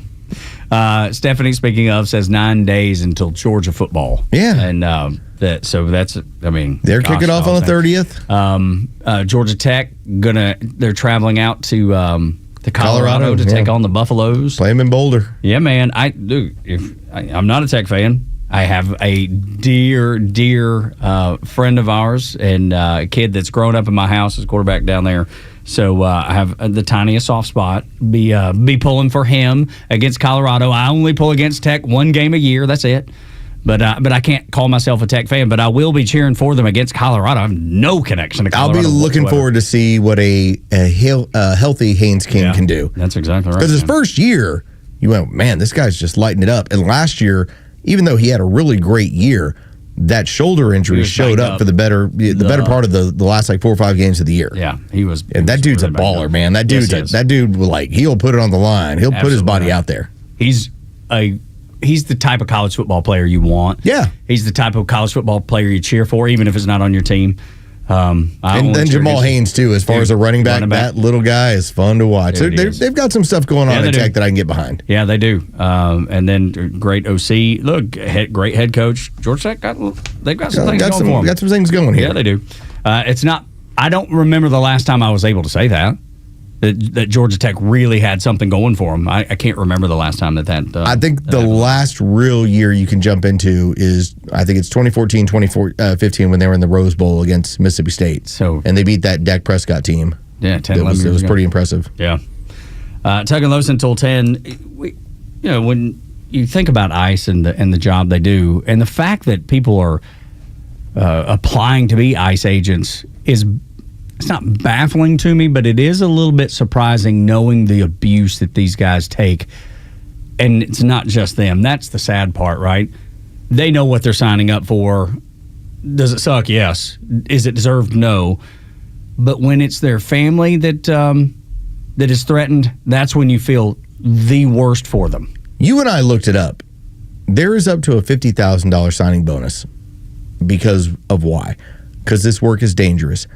And to me, it's not dangerous because of who you're going after. Like I said, every now and then you're going to run into somebody that's like, okay, that's a wanted person, they're a problem. But what we've seen with ICE is that there's overwhelming force at every single one of these situations. The danger is when you're done. The danger is when you go home. The danger is that we have lefty wackos that have now made it almost sport to try and get to see, all right, which one of us are going to step up to deal with this issue. Now, this particular person you're going to hear from, his stuff is now all in possession of the FBI, of Texas Rangers, of everyone else out there. We have a name. I'm not going to issue it because maybe that's his name, maybe it's not. But the internet has done its thing. They have located this guy. This is the mental illness that some of these people are dealing with. And if you want to know why, the very simple situation of why do these people wear masks? You're like, why are they wearing masks? It's the Gestapo. Oh, they're afraid of what they're doing. Oh, it's a menace to society. They know that since 1865, when the Democrats don't get their way, they shoot their opponent. That was when John Wilkes Booth put a bullet in the back of Abraham Lincoln's head. And so if you think that sounds extreme, I want you to listen to this man because he has a picture of an ICE agent, and this is the research he did on them and then posted it online. So yeah, this pedo state terrorist right here, his name is Brian Macheno, and he's an ICE agent, and this is him unmasked. And also his wife is a labor and delivery nurse. So go ahead, make him famous, and if you see this out in public, give him the cell block 1 treatment. You know, catch him when he's alone. Have a nice day, Brian. That is filthy. That's an animal. And it's so fitting. Unfortunately, it's so fitting for the left, man. They are angry. They're violent. When they don't get their way, that's just... And this is just the tip of the iceberg, man. It is going to trend even worse as they continue to lose. Let's say they lose in the midterms, which I expect they're going to. Guess what's going to happen? If they lose in the next presidential election, magnify that. Hold on to it. Remember that. Because whenever you have liberal Aunt Peg, liberal crazy people that go, ooh, why do they have to wear masks? It's like, because the danger's at home. The danger is when they go home. And it's because there are nutty people that will show up at your door. I mean, this guy's basically calling for, why don't you deal with this guy? Somebody to do it, yeah. I mean, he actually looked into what the guy's wife does for a living to issue that out there. Now, again, authorities are in on this. And this dude's a nut. Like, this dude, he has a profile where he talks about how he's autistic and that his favorite thing is roasting MAGA. Well, you're about to have a little bit of a problem on your hands. Yes, you are. But we're not far removed in a story that went away really quickly from Tim Walz having one of his henchmen show up to one of their political rivals and shoot that person and kill them. And it was like, oh, it's MAGA's fault. No, it's not. Let's not it was his own henchman. It's his own henchman, okay? The left has a plurality when it comes to violence. They can do it. They got a history of it. They show it. Antifa shows it to you all the time. These people are capable of violence. And you then have, when you have these social media posts, you're encouraging the very biggest crazy ones to then commit violence. I want to liken it to protesting on the other side. The differences, right? Let's say the pro-life movement. Those people, myself included, feel that to their core. But the difference in the way they handle themselves and the way they protest is night and day. March for Life in D.C., 1 million people. How many fights? How many stabbings? How many killings? None that I've ever heard of. In Georgia, state capital, they do March for Life there. And I've never seen anybody go to jail. It's amazing, the difference. Same amount of people, same feeling, an important issue to them, and yet they handle it completely differently. Every time you hear a leftist talk about protesting, there's always somebody getting arrested. There's always somebody fighting a cop. There's always that happening. It only happens on the left. Tell me a time on the right that happens. Throwing a sandwich. Throwing a sandwich. We talked about this on Monday. That's the only thing he had, by the way. That's the only reason he threw that, because that was the only thing available. The founders of this country, you can read about this in the Federalist Papers, they recognized that this country needed two things in order to have this bond between the people that were governing and the governed. You had to have morality and had to have religion. You had to have a level of faith in we're trying to do the right things. So when you don't have either of those as a priority, you're much more prone to violence. Well, yeah, because there's nothing stopping you. There's no guardrails at all. When you talk about, hey, we're having a March for Life parade, you're talking about people that have decided I'm going to show up in the interest of humanity and the interest of life, and this is all present. Yeah, this is all bigger than me, and it's all important. When you don't have that rudder to speak, then you're capable of all sorts of craziness because you don't value somebody else's life. This has largely been a situation we've now seen over the last couple of years. TDS is real. There's a reason why Trump had to go through 2 assassination attempts to get to where he is. There's a reason why people were showing up at Judge Kavanaugh's house. There's a reason why Amy Coney Barrett was like, I'm freaked out. Somebody's trying to kill my sister. I was like, there's a reason why a gunman showed up at a baseball practice. This is what goes on now. It's unreal, dude. Like, we're into that season. These people are just as you heard in that audio. That guy, he's a little cowardice, but he's like, do your thing. Yeah, he knows what that means. He's like, I'll dox you. Yeah. And then we'll see what happens. Somebody crazier than I will go after you and your family. And he has a number of videos that are out there like that. And you know what? Good that people have taken that video and put it out there and made him famous. That dude is going to be catching a case here real soon. Like, that dude's going to be locked down here real soon. Let me introduce you to Natalie Rose Jones. She's 50 years old, so she's like, a couple years older than I am. From Indiana. Indiana, the heartland, right? It's great folks in Indiana. It reminds me of the crazy up in Rome, Georgia that the FBI had to pay a visit to. So Natalie Rose Jones, back on August the 6th, says, quote, I literally told the FBI in 5 states today that I'm willing to sacrificially kill the president and disembowel him, cut out his trachea with Liz Cheney. Wow. Dude, these people are absolutely nuts. What was the stat that you had? I think you shared it on social media. It's like 45%, somewhere around in there, of people. 43% of 18 to 39 have a diagnosed mental illness. She's past the age of 39. She definitely falls into that category of people with mental illness. Yeah. Who says something like that? I'm willing to disembowel the president and cut out his trachea. This is a woman from Indiana. This is not somebody from Portland, where Antifa is strong. Or inner city LA, where things are violent and curb stomps and all kinds of crazy. This is Indiana. This is Rome, Georgia, but they're still freaking nuts all around us. You have to imagine the case study and what they've been influenced by. And I've written about this quite a bit when we talk about it in our show notes. So for the audience out there, know that if you want to start paying us for the show notes, you start making some phone calls, you get in line. We'll include you on the show notes. It's just going to cost you. Everything else is free. It's a slight fee. It's like a membership. It's totally fine. Right. But one of the things I was writing about is that you have this scenario between Trump, the media, COVID, like, it's not just one thing. It's a handful that created this, stirred the pot to make these people go completely nuts. Yeah.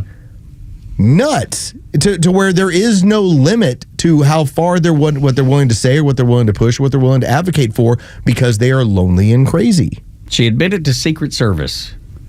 She had a blade. Of course. She had a blade and even traveled to D.C. claiming she'd carry out the mission of killing the president. Court filings show she repeatedly called Trump a terrorist and a Nazi, blamed him for COVID deaths, saying she wanted to avenge the lives of the lost. I kind of feel like I just described what made this woman crazy. It's the whole point of bringing it up, just TDS, to back it up. The media, COVID. 10 years in prison on 2 federal counts. That is what she's been charged with. That could be the result. Well, ta-ta, bye-bye. Yeah. We need to lock up a lot of people. There's a reason we need to, and most people, I think, are in favor of opening up the crazy houses again. Just the mental institutions. Because these people don't need to roam around normal people, because that's not normal. That's not normal. And look, don't give me what's normal? Everybody's different. There's no such thing as normal. Okay, well, I know what that is, and I know what most people do, and they don't go together. The threats are what's so weird. Yeah, just how specific it is. Let's just sit around and thought about it. Like the amount, the articulating with detail. Like, it'd be one thing if somebody would say, like, well, you come around here, I'll beat your ass. I'm like, okay, I think that's kind of funny. And I'm like, all right, cool. You go to the wrong place, get your butt kicked. Yep. All right, that's different than I'm going to disembowel you. Here's what I'm going to do. Or the guy we dealt with in Rome, I'm going to put this into Donald Trump's head. Yeah. You're like, you describe the bullet to a T. You're crazy. You are absolutely nuts. You're absolutely nuts. And these are not in places you would normally see it. These people, do you think it's like the flat earther people we talk about? Community. They're looking for something because they're so.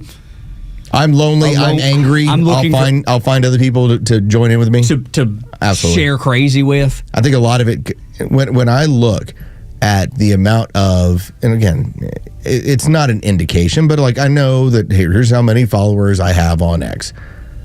When I see somebody who spews nothing but craziness and they have a significant amount of followers, I'm like, how lonely must this person be? How crazy must this person be that they've built a community of crazy? Like, my followers, for the most part, even the ones that are far left, y'all ain't nuts. Y'all ain't looking to kill anybody. But there's people out there that this is what they're looking to do, and they find community there. It's that's an odd community to want to be a part of. But I guess if you got nothing else, it's easy to fall into the trap. I guess that's why people find themselves in cults and all kinds of. They're all looking for that same thing. By the way, I just got a text from my wife. She wants to know if you need any underwear from Costco. Yes, absolutely. Large, please. If they're the best ever, and I don't have a Costco membership anymore, so I can't go. I went over to Sam's. It's just easier in and out. I just said large for Tug if possible. I said you can buy yourself some too. I'll Venmo her the money. Just tell me how much it is. When we continue, Dr. Rich McCormick, he represents Georgia's 7th District. He'll join us next. He will Venmo you. Okay, I got it. I'm going to ask Dr. Rich if he needs us to buy him some too. That's right. He's going to be like, what are y'all talking about? He's up next on Extra. When conflicts escalate around the world, don't let the mainstream media scare you into believing their narrative. Get it right with Atlanta's only conservative voice. And trust the Morning Extra, Glenn Beck, Clay and Buck, The Kimmer Show, and our entire lineup to give it to you straight. Don't buy the fear. Just keep it here. Extra 106.3 FM and the all-new Extra app. Hey, it's Los. Let's talk about Tom, the honest car guy. That's who Tom Mitchell is. You've heard the spots. Hopefully, you've gotten a chance to give Tom a call, especially if you're interested in getting yourself a new vehicle. Here's all you need to do. Just come up with a make and model of what you want. That's it. That's all. Tom always jokes around with me. I was like, okay, Tom, so what are like the restrictions? Like, what can you get a hold of? He goes, 1960 to 2025. Anything and everything, I can find it. I was like, okay, sounds great. He's been in the car business for a long time. He's got all the connections. And what Tom does is he basically finds that vehicle for you that you're looking for, and he saves you thousands of dollars. That being the most important part. He saves you thousands of dollars because you do not end up dealing with the fees that the dealerships end up charging. Have you ever seen where like a car will have like it's a window tint fee? And you're like, but the windows aren't tinted. Why is there a $1,500 fee on here? Oh, sorry, we left that on there. That's how it goes when it comes to dealing with dealerships. That's not the case with Tom and Honest Car Guy. Go to honestcarguy.com. You can reach out to Tom or call him at 844-SHOW-ME-1. That's 844-SHOW-ME1. And what Tom's going to go ahead and do for you, he's going to find that vehicle. He's going to show you exactly what it costs. That's what y'all are going to pay. And then you owe the Honest Car Guy fee, the honesty fee. That's it. That's the transaction. That's all. It is not more complicated than that. In fact, I really appreciate those of you who've reached out and already told me, Working with Tom was incredibly easy. Like, it was so easy in order to buy a car that way. I'm planning on doing the same thing. I got a 14-year-old. She's coming up on 15. We got a car coming up in our future here in the next several months. This is what I'm doing. I'm using Tom, the Honest Car Guy. Go to honestcarguy.com or give him a call, 844-SHOW-ME-1. That's 844-SHOW-ME, the number 1. Calling all contractors. This is Devin Stovall of Stovall & Company, and we're here for you. We're a third-generation, family-owned and operated company for 75 years and just opened our 11th location in Canton on 9500 Union Hill Road. We're proud to provide your wholesale irrigation, nursery, and landscape supply needs. How do you envision your dream outdoor space for you or your customers? We're here to fulfill them all. We all take pride in special requests and shipping right to your job site. Here at Stovall, we have it all. Check us out at StovallINC.com. Welcome to Willie's Wings, home of the secret sauce. I'll take a dozen wings. Oh, by the way, I love that sauce. What's in it? Can't tell you. Why not? It's a secret. While many financial advisors claim to have the secret sauce, they don't. In fact, if their sauce is so good, why are they keeping it a secret? Evan Ward of Atlas Retirement doesn't keep anything a secret. He knows there's much more to retirement planning than stocks, bonds, and mutual funds. Evan will develop a strategy designed specifically for you. It's your own secret sauce for retirement. Call Evan Ward at Atlas Retirement to schedule your personal portfolio X-ray today. Call 678-252-5224. That's 678-252-5224. Or online at atlasretirement.net. Fine, you want to know what's in the sauce? Absolutely. Tablespoon of paprika. Really?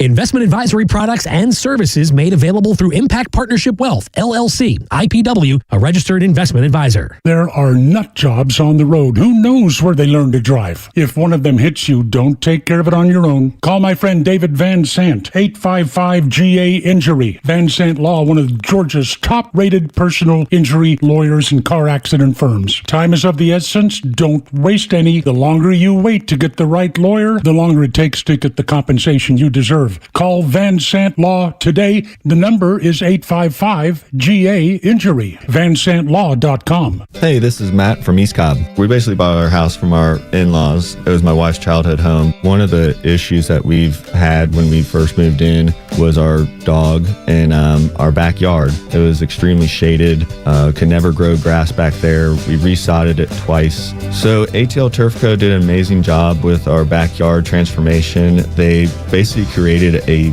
miniature golf hole. We have a miniature fairway. We also have a miniature little putting green. Consists of about 4 holes, total about 40 yards, so you can definitely work on your short game and your putting. After that transformation that ATL Turf Co. did for us, my father-in-law came and saw his house the way it looked after the fact of we had a putting green and a miniature golf course. Sure enough, he did the same thing with ATL Turf Co. He has a beautiful backyard, wonderful stonework, drainage, and a beautiful practice area for chipping and putting. Check him out online at atlturfco.com. The stories that matter to you. These are your Georgia headlines. Here are your Georgia headlines for Thursday, August 21st.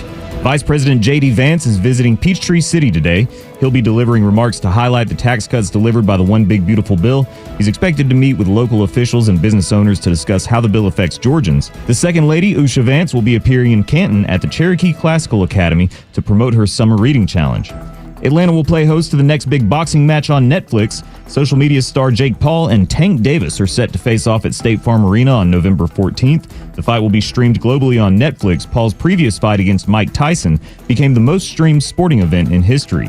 And 2 Cobb County cadets are being praised for their quick reactions. Cadet Captain Aiden DeCastro and Field Training Officer Cadet Alexander Rodas witnessed a vehicle crash and sprang into action, helping injured passengers and contacting emergency services. The 2 young men are both part of the Cobb Sheriff's Office Public Safety Cadet Program.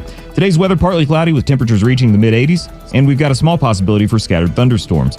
With your headlines, I'm Jerry Payne for Extra 106.3. Tug and Los until 10 on the Morning Extra on Extra 106.3, joined by Congressman Rich McCormick this morning. How are you, sir? Good to have you. I'm good. Good to be with you. Thanks. Yes, sir. We just did a segment about people looking for community. We talked about people that are lashing out, doing crazy things. Like doxing ICE agents. Yeah, that and threatening to kill the president. Just all kinds of things. There's a dude up in Rome, Georgia, that the FBI had to go make a visit to. all of these people are struggling with mental health issues. It's so clear. It's so obvious. And I know this is a big issue, and I know it's an issue that you've talked about, specifically when it comes to D.C. and the craziness that's happening up there. I don't know where we go. I mean, how do we help people? How do we reel them in? How do we get them away from these crazy thoughts and ideas? Do you have any suggestions, any ideas? Are you working on any legislation that might help some of these people? Because it is becoming such a scary situation when it's Rome, Georgia, that people like this are popping up. Yeah, so this has been a problem for a very long time. First of all, we got rid of our sanatoriums because they were abused. They became kind of the symbol of evil almost. And so now as an ER doctor, I was having this problem when I was in the ER, and it wasn't that long ago, only a little bit over 2 years ago before I came into Congress, where I would have the same people come in over and over and over again. What would happen is they'd become unstable. They would get arrested. They would come to the ER. We'd have to restrain them, sedate them, put them in a special part of the ER where, of course, they would beat up nurses and they'd beat up other patients unless you kept them strapped to a gurney, which you can't do indefinitely. You'd eventually have them admitted to a psychiatric facility. Of course, that would take a long time because they have no funding and they have no insurance typically. A lot of times they're homeless. And then they would get them, quote unquote, healthy over a few days. They would discharge them from the psychiatric facility, and then it starts over again.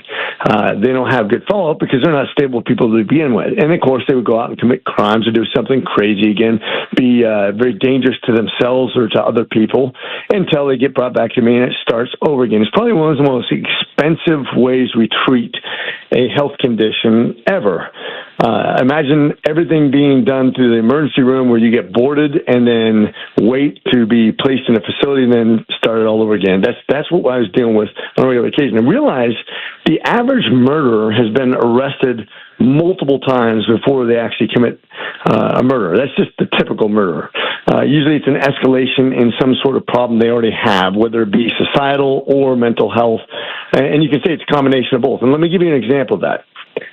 Typically, when we were growing up, back in my generation, Generation X and beyond, we were raised by our parents to have multiple responsibilities. You're serving the family. You're going to do the yard work. You're going to paint the house.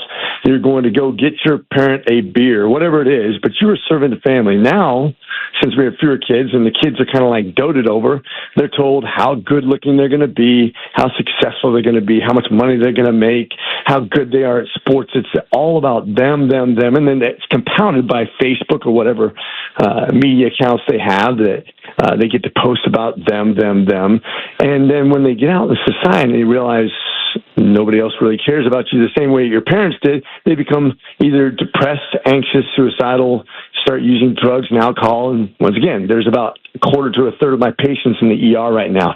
All that compounded by societal and mental health issues.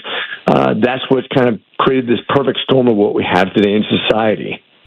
Congressman Dr. Rich McCormick joins us right here on the Morning Extra. And since the last time you joined us, we've now had the amount of law enforcement that has now shown up in D.C. I was there probably 6 months ago, and we were told very simply, you don't go out at night. This is how it is in this community.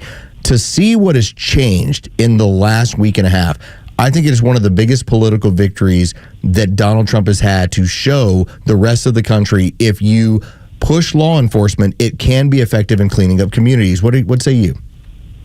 It's surprising that nobody else really thought about this. I remember when I was first in D.C., I was stationed in Quantico, Virginia, and Marion Barry was the mayor of D.C. Imagine that. This guy's a guy who got put in jail for a short period because he was arrested as mayor using crack and hanging out with prostitutes, and was stripped and bankrupt his country, his city simultaneously. And then got back to being mayor. God, it's crazy. Everybody remembers that. But contrast to when Rudy Giuliani took over New York City and cleaned up crime by increasing police presence. There's always a correlation between the police presence, their willingness to go into neighbors, their feeling that their bosses, the government, have their backs when they arrest somebody. They're not going to get in trouble. The criminal is actually going to get in trouble, and crime goes down. And if you let people get away with small things, and there's tons of psychology books on this, but when you let people get away with small things, they'll do worse things. That's just the way psychology works. And so to not allow people to go out there and harass you, to do small crimes, to steal things, will keep people actually from doing violent crimes. And that's a good thing. And it's surprising that nobody's done that in D.C. pretty much ever. And it's just become a progressively worse city to live in, to the point where, as you mentioned, I don't have too many people that I know or staff members that live out in town that haven't at least been harassed, if not chased to their cars, or actually violently opposed by somebody out there. And a lot of them have mental health issues. Tug and Los on the Morning Extra until 10, joined by Dr. Rich McCormick, Georgia 7 representative. The Democrat Party seems to be in a really bad way, and their answer for voters leaving the party at a pretty incredible clip. I'm sure you saw the article out of the New York Times where they're trying to figure it out. Like, why are people leaving us so rapidly? And their answer so far, everything I've seen, is their answer is, let's embrace socialism. I even heard Barack Obama talking about it yesterday in the Washington Post. How do you see the Democrats when they are saying, okay, we're going to give up on this America thing and we're going to embrace socialism? What is their rationale for this? Is it just because they have no place else to go? Is it the only place they're finding energy? The irony is it is the most popular item in their party right now because the way that our children have been conditioned to redistribute wealth. It gives you a perfect example of why capitalism, for example, when I was, my oldest son was in school, and he said, and this is, I'm not going to tell you what school, because it's kind of embarrassing for, well, hell, I'll tell you, and it's been corrected since, but it was University of North Georgia. He was in school, and he sent me a photo from his classroom, and North Georgia is not known to be a liberal school. No, it's a military school, or at least it was originally. One of the elite Army academies, and of course it has other students too in the civilian, but it had a slide from the lecturer that said capitalism is racist. That was being taught in school at a fairly conservative school. Now, they figured it out since then because I've actually talked to their new president. He's fantastic. He's running that school very well, a former Army guy. And but that was what was being taught in school. And that was being taught widespread. And so the younger generation, the millennials and those guys were all embracing this idea that government's the answer to your problems. And the problem is that when you do that, you grow government, and the government's going to ultimately disappoint you, and then you turn back to the government to solve the problem that it created. That's socialism. Now, the only way that you can ever succeed in that, if you want to call it success, is when people become unhappy with you, you have to grab more power to try to solve more problems. And as people become more and more unhappy, you have to take more and more control, which results in communism.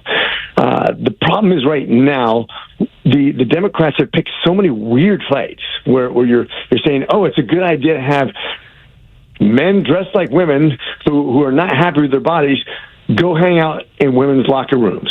They think that it's a good idea to basically take this idea that you're going to solve the fiscal problems by taking all the money from people who have made money and giving it to people who have not, and that's going to be your solution. And typically that doesn't create jobs, it doesn't create wealth. Now, I'll tell you, the spending problem that we have in government is actually a bipartisan problem. But the Democrats keep on doubling down on failed policies, and socialism is a failed policy, but it's the ugliest of it's the prettiest of their ugly babies that they have. And so they're latching on to the one thing that they know is more popular, because everything else they've chosen has been wildly unpopular. Open borders has been a dismal failure and a drain on our society, increased crime, increased disease, and really lopsided our voting districts.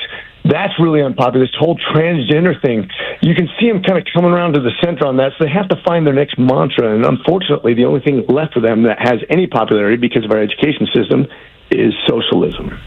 Congressman Dr. Rich McCormick is our guest right here on the Morning Extra, and I know that you're inundated with this on a regular basis, but I'm kind of curious if you've kind of gotten the feel for what's going on. I firmly believe that patriotism is on its way back in this country. It feels like it's skyrocketing. And part of that is this administration and their ability to create peace around the world. Obviously, with the meetings that went on in reference to the Russian-Ukraine war, it looks like we might be moving a little bit closer, hopefully, to a resolution there.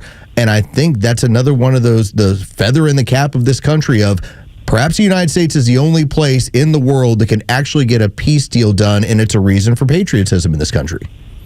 Yeah, it's amazing. Trump has actually hit a lot of nerves with everybody in good ways and bad ways. But I think when you hear some crazy statements that he kind of trolls the media with, he loves doing that. He actually got a good sense of humor, and he actually enjoys kind of punching back on the media.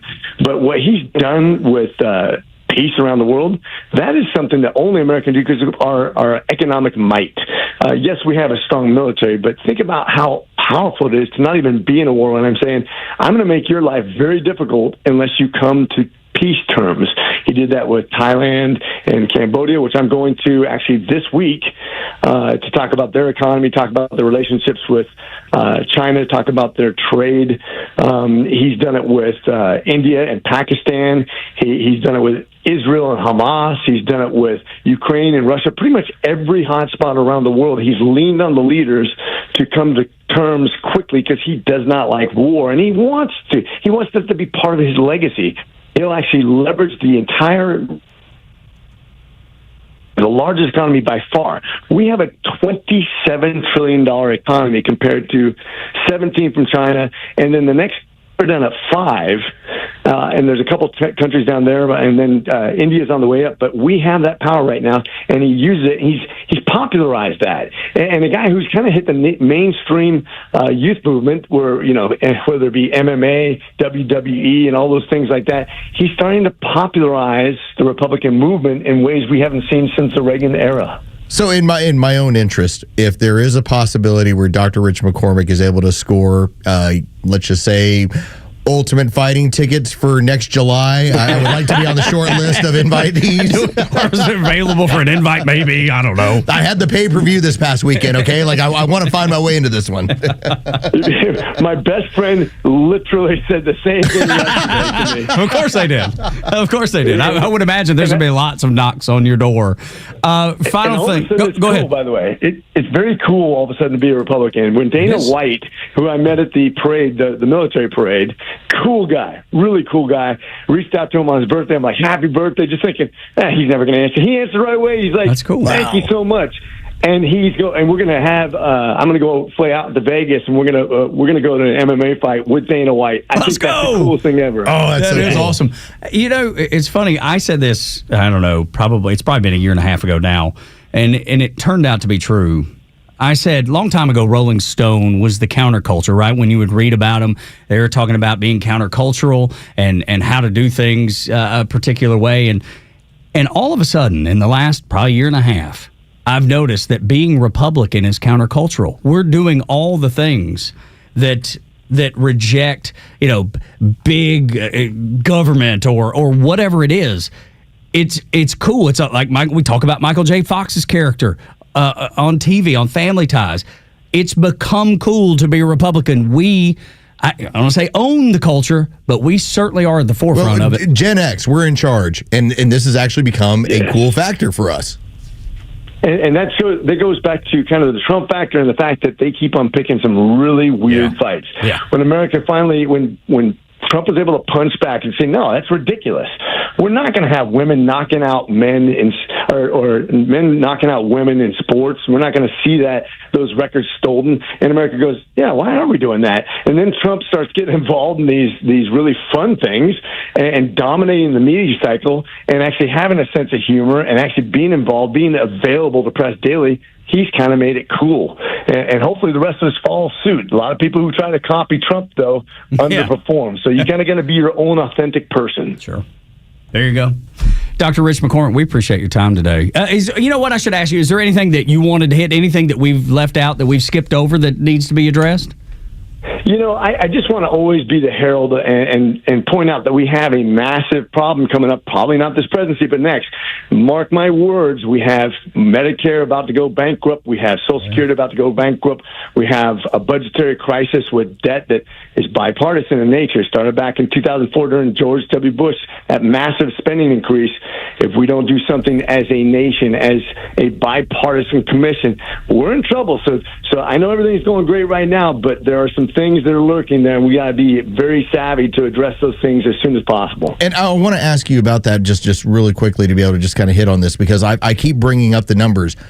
The issue we have with our birth rate, we're going to have, unless we reform these things, we're going to have a problem where we will not have enough workers, in my opinion, to take care of the older people that are on this. Is that how the math is basically looking for people in D.C.? Fact, and it's, by the way, it's all over the world. There's only a couple. There's India and the continent of Africa that's expanding. Everything else is going down, and that's why we've plateaued as a world population, which is not a bad thing. The problem is when you're declining rapidly, you have most of the economies, major economies of the world, China, Japan, Korea, Germany, you name it, the main economies, they all have massively shrinking populations. And when that happens and AI can't keep up with the replacement of jobs or wealth, you're going to have a collapse of the economy that's very predictable. And we got to be more creative in the way we address it. And increasing spending above revenue is not the right answer. That's the wrong answer for sure. We got to get that under control, which we talk about a lot here on this show too. That's after the fight, though. That's right. That's right. Let's get that figure it all out after the UFC fight. Dr. McCormick. It's funny. Actually, don't forget those fighters are they're stepping over each other to come out of retirement. Oh, I know. To get in that fight. John James, Conor McGregor, they're like, I want to be part of that. He's made it that popular that athletes are back on the Republican ticket. I love it. Yeah, it's going to be the biggest fight card in the history of the UFC. And if we're talking like early prelims, and main event, if it's like 11, 12 fights, it's going to be the biggest card you can possibly get on. It's going to be awesome. It's going to be the biggest fight card ever. Yeah, I love it. I'm so excited. Yes, sir. Dr. Rich McCormick, we appreciate your time. You're welcome on the show anytime, sir. Likewise, guys. Appreciate you. Semper Fi. Thank you. Good dude there. And Rich McCormick, when we continue. I'm telling you, we're going to reach out to his people. We're going to find a way to get to that fight, okay? You and me, we will pay our own way. We will make this thing happen. I love it. I just want to have the access. Just to help me get in. Help me get credentialed. That's all I need. That's it. I just need to get credentialed. That's right. When we continue, the focus of the FBI has MSNBC so concerned. Next on Extra.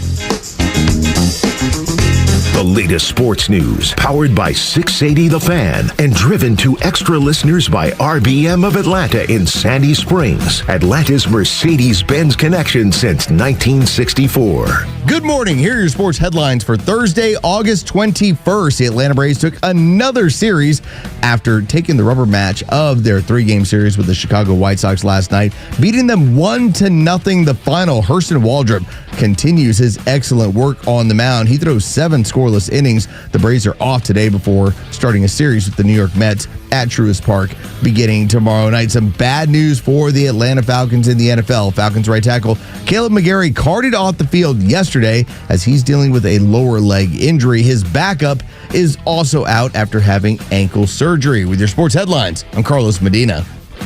When you buy a Subaru from Subaru of Gwinnett, you're buying more than a vehicle. You're buying safety for your family and something that will last a long, long time. In other words, you're buying trust. For a limited time, you can celebrate amazing offers on the all-new Forester, Crosstrek, or Outback during the Subaru A Lot to Love event, now through September 2nd. And you'll love more than just your new Subaru. You'll love the dedicated staff at Subaru of Gwinnett. With some of the best service specials in the area and a team you know you can trust, you'll ride with peace of mind knowing that Subaru of Gwinnett has your back. During the Subaru A Lot to Love event, you'll find the Subaru model you've always dreamed about at a price that makes that dream come true. But you need to get in by September 2nd to take advantage. We'll make it easy. Just start with a test drive, and before you know it, you'll be in the Subaru you love. Start your shopping online at SubaruofGwinnett.com, then stop by on Satellite Boulevard in Duluth. SubaruofGwinnett.com. Advisory services offered through Master Plan Retirement Consultants, Inc., a registered investment advisory in the state of Georgia. Insurance, tax, and commodity services offered through Fricks & Associates, Inc., DBA Master Plan Retirement Consultants. The aforementioned are affiliated companies. Retirement means different things to different people. Some folks want to travel the world. Some folks want to spend more time with grandkids. For me, I'm looking forward to spending more time with my guitar. Whether extravagant and robust or simple and cozy, every retirement needs a plan. You wouldn't take a trip without directions. You have to know where you are before you know where you're going. Master Plan Retirement Consultants have helped many like you plan for their own retirement. Not only does Master Plan help you create the roadmap, they join you on the journey. So whether you want to travel the world, become a pickleball champ, or just looking for a good porch, a sturdy rocking chair, and an acoustic guitar, remember to plan well because the destination is worth it. Visit masterplanretire.com to schedule your complimentary consultation today. Good morning, Mike. What you eating? You gotta try this. I can hear you crunching from the next cube over. This is amazing. I just discovered it this weekend at Lidl. It's Greek Goddess Gourmet Granola. They were sampling it, so I tried it. Then I bought 6 bags. Wow. Is it cereal? Can be. Or an amazing trail mix. It's great for a meal or a snack. What's in it? Well, they have 2 flavors, maple oat and harvest nut, which is my favorite. It's made with whole grain oats, almonds, pecans, raisins, coconut, and the sweet taste of pure maple syrup. Maple oat is a simpler take on their delicious granola. It's got wholesome oats, plump raisins, coconut, and maple syrup. That sounds healthy and delicious. That's why I can't stop crunching, Susan.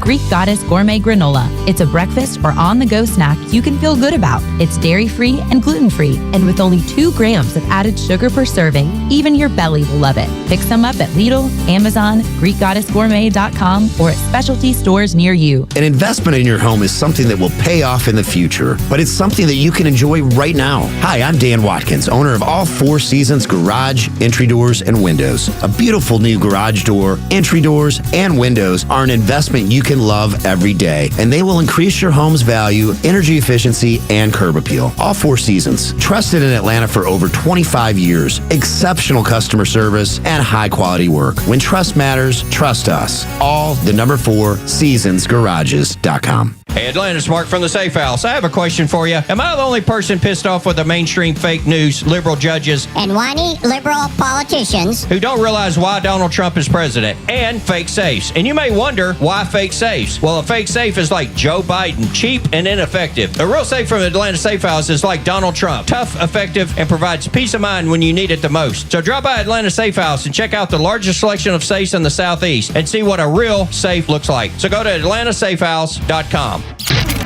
Your favorite Extra shows are streaming live video from the studio on Extra 106.3's YouTube channel. Subscribe to the Extra YouTube channel and get the Morning Extra and the Kimmer Show in live digital video. Always good to have Dr. Rich McCormick on. We appreciate him and his team lining him up and getting him in here. Great conversation with him. If you missed it, go back and listen to it on the Extra 106.3 app. I really appreciate us going to the UFC fight, whichever one they're going to. Dude, I was proud of you for bringing it up. I'd really like to be a guest of Dr. Rich, who's a guest of Dana White. Yeah, right, because he said he's going out to a fight with Dana. Did you say this weekend? No, I think it's going to be coming up. It's probably going to be the next, because you just had the Chicago.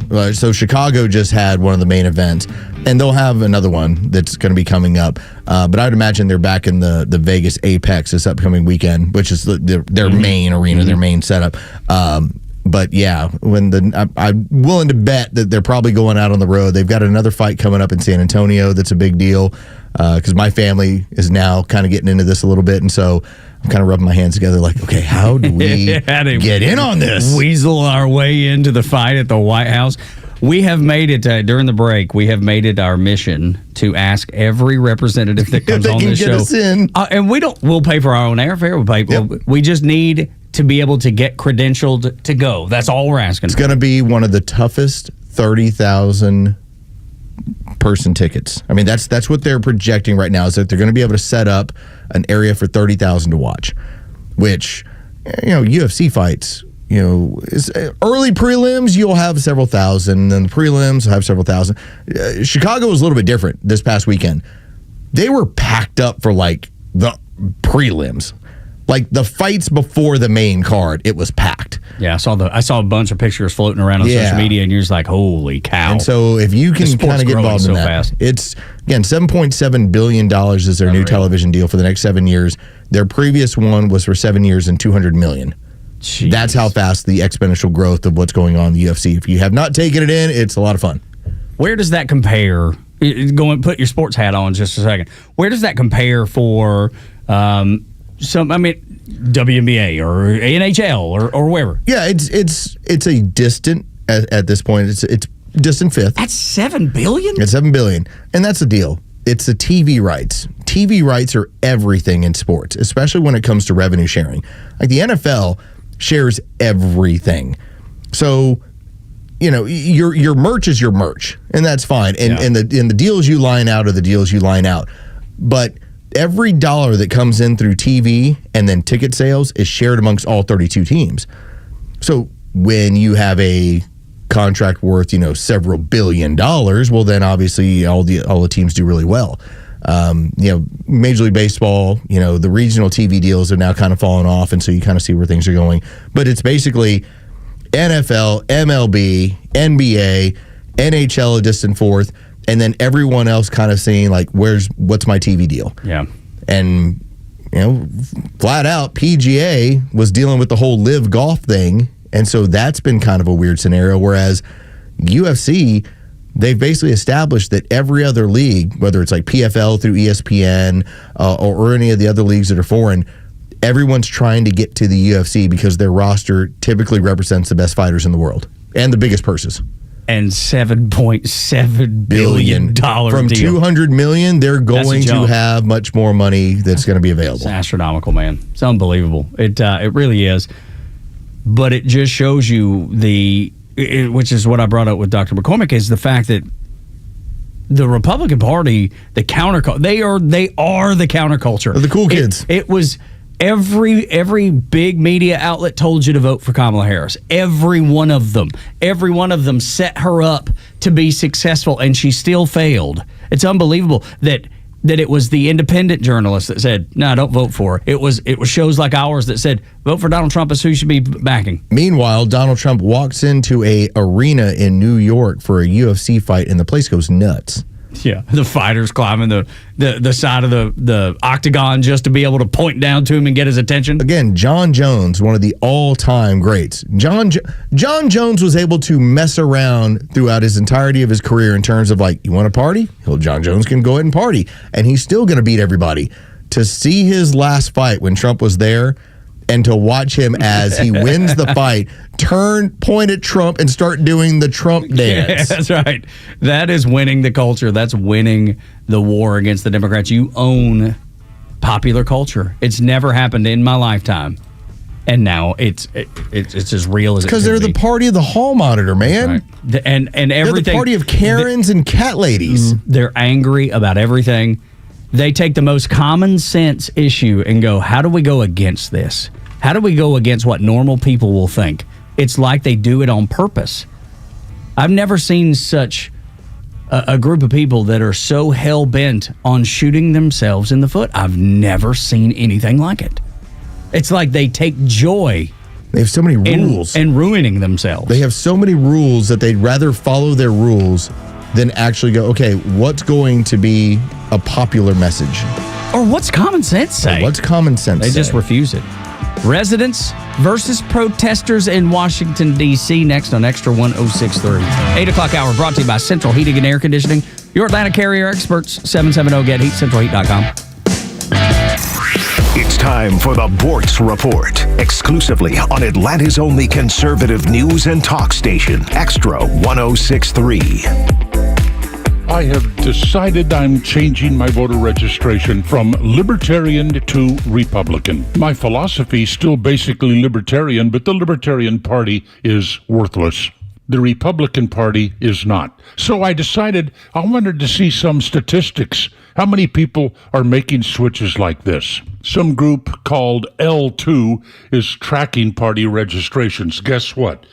Democrats are losing, Republicans are gaining. Democrats have lost a little over 2 million registered voters. Republicans have gained 2.4 million voters. And that number is incomplete because really blue states like California and New York allow voters to register by party. Some really red states like Texas do not. but this trend is nationwide. There are more registrations for Republicans now than Democrats. That's the first time that's happened in 6 years. Sure, voters are fickle. This could change. It could go the other way. But I ask you this. Who are the leaders of the Democrat Party right now? Who is there in the Democrat Party for you to look up to admire? Chuck Schumer? AOC? Ilhan Omar? For right now, the Democrat Party has nothing. Name one legislative proposal the Democrats are pushing in Washington, D.C. Just one that has any appeal to you at all. I mean, the big Democrat Party hero right now is this idiot communist running for mayor of New York. Oh, how they love him. He wants an end of private property. He wants to seize the means of production. Oh, and government-run grocery stores. I'm enjoying this, and I'm proud to be part of the trend. But now I guess I'll be getting all that Republican junk mail. Neil Bortz, Extra 1063. Millions of guys suffer from erectile dysfunction. That's 1 in 3 men. And I can tell you, I'm one of them. If you or someone you know suffers from ED, Peyronie's disease, or PE, here's 38-year emergency room doctor and founder of Total Body Therapy of Georgia, Dr. Eric Deal. Patients who enter my office are often frustrated, hopeless, depressed, and embarrassed. I understand the problem, and I'm going to help you fix it. We provide testosterone replacement therapy, the P-shot, and treatment for ED, PE, and Peyronie's disease. There's not just one therapy that can solve these complex issues. When you visit our clinic, you're going to see me. I'll do a complete history and physical prior to any treatment that we use. Take it from me, Dr. Deal. When it's not hard, it's really hard. Call Dr. Deal for your free one-on-one evaluation and resolve your ED, Peyronie's, or PE issues. 404-777-1911. Total Body Therapy of Georgia. 404-777-1911. Online at tbtofga.com. WFOM and W292EV Marietta, a Dickey broadcasting station. The 9 a.m. hour is presented by Southern Exteriors. Quality and precision you can rely on. If nothing were changing at all.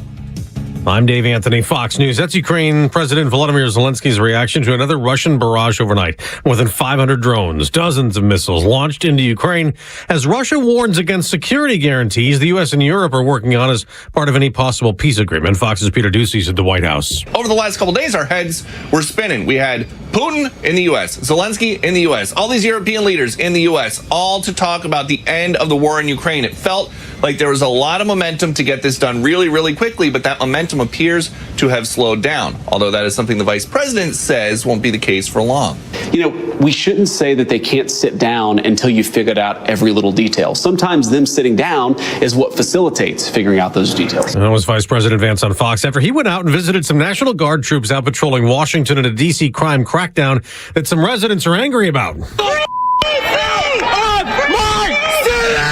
The vice president called them crazy protesters. We want our people to be able to enjoy our beautiful cities. The Trump administration says in the last week there have been 550 arrests, though city leaders keep insisting that the D.C. was already safer, with police statistics that President Trump calls fake, showing violent crime down this year and last year. The Texas State Senate may join the House today, approving a congressional redistricting Democrats left the state for 2 weeks to block. This part of the fight is over, but it is merely the first chapter. Democratic State Rep Gene Wu says they'll file lawsuits to block the new maps that could give Republicans 5 more House seats in next year's elections. Now, the California legislature may approve today a plan to counter that. It would set up a special election in November for voters to approve new maps that could give Democrats 5 more House seats there.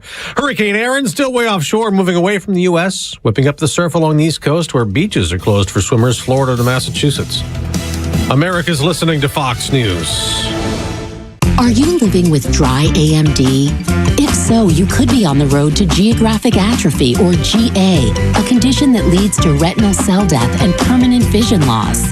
But with iSurvey, you can slow it down to get it going slower. Izervay slows GA progression by targeting a key source of retinal cell death, which may help preserve your vision longer. Izervay, or Avastin Captid Pagel, is a prescription eye injection used to treat GA. Don't take it if you have an infection or active swelling in or around your eye. Izervay can cause eye infection, retinal detachment, or increased risk of wet AMD. Izervay may temporarily increase eye pressure. Your vision may be impaired after an eye injection or exam. Don't delay. Ask your doctor about Izervay today. Izervay gets GA going slower.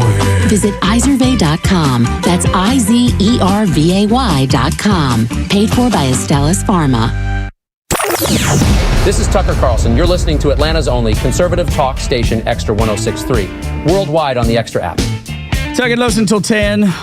One day you may see us waltz onto the lawn of the White House, walking up to the octagon with our badge. We'll be like Dumb and Dumber showing our badge. It's going to be like Wayne's World. We'll be like, oh, yeah, that's take a look, take a look, take a look. Yeah, that's right. Look, here. Powder blue tuxedo and everything. That's right. That's right.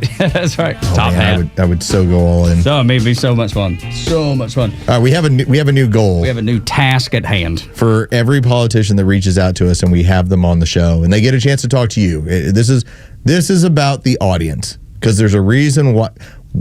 Most of the time, I would say 90% of the time, we're not reaching out to the politicians.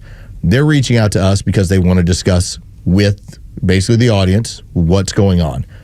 And so that's a credit to you all, and the fact that when you get a chance to listen to the interviews, or you reach back out to them and they're like, wow, we really are reaching the people we're looking to reach. So that's a credit to this audience. So if we're able to get into a UFC fight based off of this, thank you.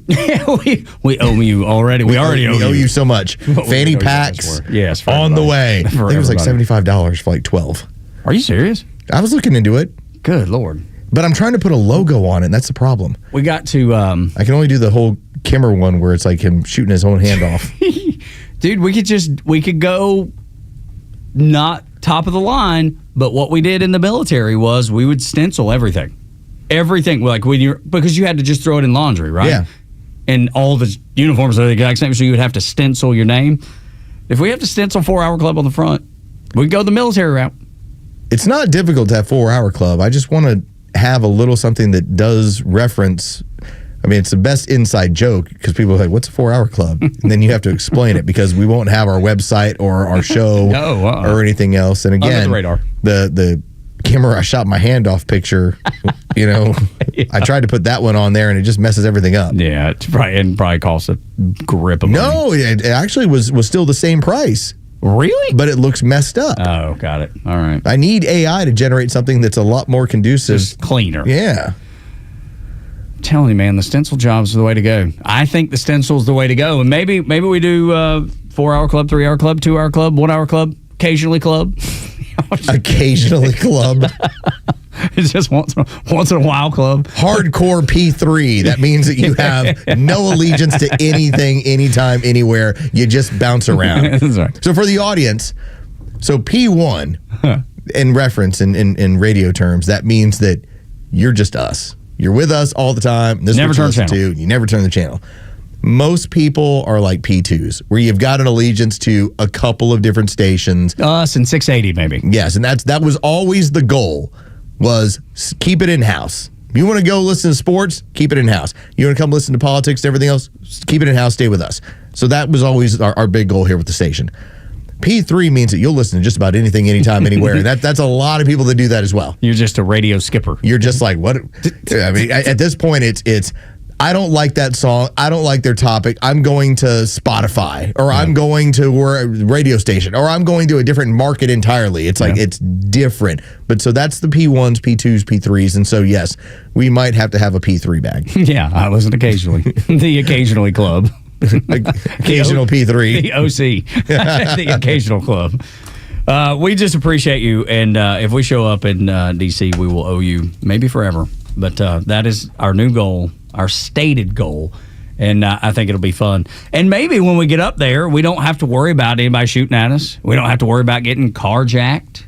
We don't have to worry about the things that maybe D.C. residents, used to worry about, but now they don't, Los. They're not having to worry about that as much. And Dr. McCormick addressed it as well when he was with us last hour. Talked about the amount of safety, that it just feels different. You have presence on all the areas that they were concerned about, like the National Mall. That's not supposed to be an area where you're concerned about, am I going to get jacked out here? Now, when I went there, we were just told, get in, get out. Like, we were told by the hotel, get in, get out. There was a casino down the street from where we were staying. It was maybe 2 blocks. We were told, don't walk there. Jeez, man. And that pay $6 to go 2 blocks. Take the Uber. Yeah, they're like, don't walk there. So you already had that feel of things are a little bit nuts around here. So to see what the changes have been, as we've talked about it yesterday, you've had an 83% drop in carjackings. And the Democrats are still pushing against it. They're still on MSNBC. They're behind on this. They're way behind on this. Talking about how this is terrible that Trump's brought the National Guard in as regular residents see the results. David in Kennesaw called earlier today, and he pointed out that he even saw this. I think he said in the Washington Post, there have been 0 murders in the last week. It's unbelievable, those 0. numbers. This is a point that the Democrats have forgotten, and by and large, it's been 30 years. When the Democrats pushed for the crime bill that ended up making its way through Congress, this was the 3 strikes and out that ended up being the biggest detriment. It was awful in 2020. I can't believe people would have this. It was popular across the board. All right? More law and order has never been a bad thing. 2020 tainted a lot of people's view of this, that more law enforcement, more safety was somehow a bad thing. Nuts. It has always polled well. That's why Donald Trump going down this road, as I brought it up with Dr. Rich McCormick, I made the point of like, this is smart. Like, this always works. This is a tried and true method that the Democrats have used and the Republicans have used. People always want to have more security, not less. I can't imagine who's arguing on the other side. And I want to play you these couple of D.C. residents. Who's arguing against this? Listen. Do you feel like President Trump's initiative to send in more police could be helpful for D.C. residents that don't live in safe areas? Yes, I do. And I'm very appreciative of what Trump is doing. And I think everything that he's doing is helping D.C. as well as America. At this point in my life, I think I'd rather move to another state. How come? Well, I've been shot 4 times. This dude's been shot 4 times. Attacked so many times. It's getting... I'm tired of it. You were shot 4 times? Shot 4 times in my life, yeah. So it was 4 separate times? Since I moved to D.C. Since you moved to D.C., you were shot 4 times? Yeah. Residents expressed frustration with... It's unbelievable. I look forward to my entire life going by without being shot once. Ever. Being shot up. This dude said, and he was probably, I would say probably late 60s, or late 50s, early 60s, that man. And he said, since I moved to D.C., he did not indicate how long he'd lived there. But it doesn't matter if you've lived there your whole life. You've been shot 4 times. And that's what the Democrats are still rallying against, guys like that. So much of it has been virtue signaling that we've had over the last 30 years. That as D.C. has gotten more and more violent, you've had virtue signaling. You have not had a president who at any point could have moved in and said, here's what we're doing, we're taking charge. Remember, this has only been since 1973 that Washington, D.C. was able to have a local government. It was run by the Congress and the president. That's the way it was created. It's a federal jurisdiction. When I say virtue signaling, do you remember what the basketball team used to be named? The Bullets. They were the Washington Bullets. And they went, well, that has a connotation of being violent. And this city's been violent. So let's go to the Washington Wizards. We'll be the Wizards now. It's very similar to, it takes all of us. Yeah. And racism in the NFL. All the nonsense. You could have put more police in the streets. You could have gone after and kept criminals the NBA harder. name. Instead, you were like, let's change the NBA name. That'll make a difference. Fix it. We'll get rid of the Redskins. That's going to change how race is viewed in this community. No, Donald Trump has actually peeled away the layers of the onion and basically gotten down to the core and just said, let's put more people in the street, more law enforcement in the street with military personnel. Name me one person, actual person, not politician, not talking head on the news, Name me one person that says, I don't want to live in a safe community. Give me one. I'll be here until 10. And then tomorrow, if you come up with it tomorrow, 6 to 10. And I don't know what it is. I have never felt threatened by, oh, look, there's some military personnel. Like, I still remember Snowmageddon, how reassuring it was to see the National Guard driving up and down 400 trying to make sure that there weren't people trapped in their cars. And the reason I think that is because our military is citizen soldiers, right? They're people that are from our community that volunteer. Specifically, we could even focus in on National Guard. They live in the communities, right? That's people that volunteer. They're here close by. They volunteer, and they're in the reserves or in the National Guard. Those guys live in the same communities that we do. They're regular folks. They want the same things as you do. So it should be reassuring that they're there and that they care about the community enough to volunteer their time and volunteer their service. There's no loser here except for people that are trying to root against it. That's right. That's the only losing political message here. That is why it has been so strange to see the people that are, and again, they're supposed to do this. They show up on cable news and they have to argue that Donald Trump is a racist, fascist, dictator, all that sort of stuff. And because there's, again, that's red meat for a certain amount of people. The problem is it's an increasingly tiny amount of people. It's a small amount of people because inherently you have people there that didn't vote for Donald Trump that are loving what he's done. Yeah.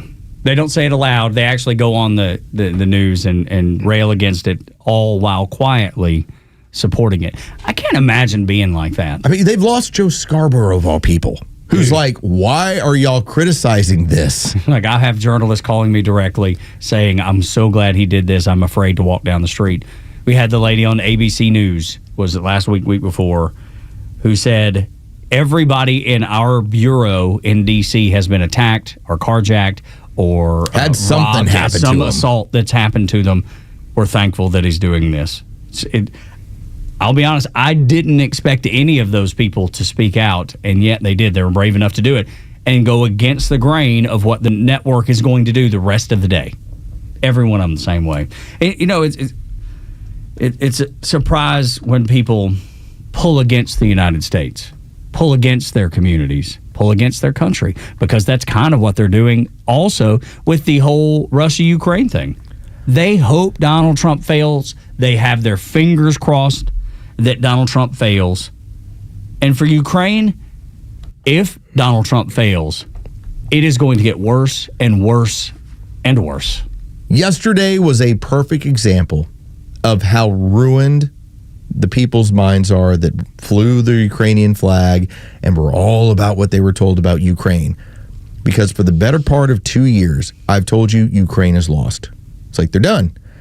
For the better part of 3 months on this show, Tug Cowart told you that the average age of somebody on the front lines, a man who's serving Ukraine, is 45 years old. Know how old that is in comparison to modern militaries. All right, like the average age of people we put like into combat is sitting right around like 21. All right, they're 45. And so yesterday there was a Russian hack that ended up basically putting out their casualty numbers. How many Ukrainian men have died? And you saw the left, that side, go, well, this is just Russian disinformation. This isn't correct. I can't believe you fell for this. The numbers they had, just to give you an idea, was when the start of the war, it was 118,000 deaths. Now, keep in mind, we lost 50,000 in Vietnam over 10 years. They lost 118,000 in their first year. Their most recent in 2025 is 621,000. Good Lord. Now, the numbers will point that they have lost, according to this information that's now out there, 1.6 million men. You want to know how you get to have an average of between 43 and 48 years old on the front lines, closer to 50 than you are to 20? That's where these numbers make sense. That's where I'm like, that's not Russian disinformation. If it was, you wouldn't have 45, 48-year-olds on the front line. Right. You'd still be running out a healthy army. So when you have the leftists that go nuts over like, why are they making peace? Because they're out of men. They're out of people. And you see the polling has completely flipped from this time last year when Ukrainians were saying, we want to fight, we want to see this thing through. And then now it's completely gone the exact opposite. I think it was 70% that wanted to see it through. We're not ceding anything. We're going to fight. And then look at it now with the age and with the loss.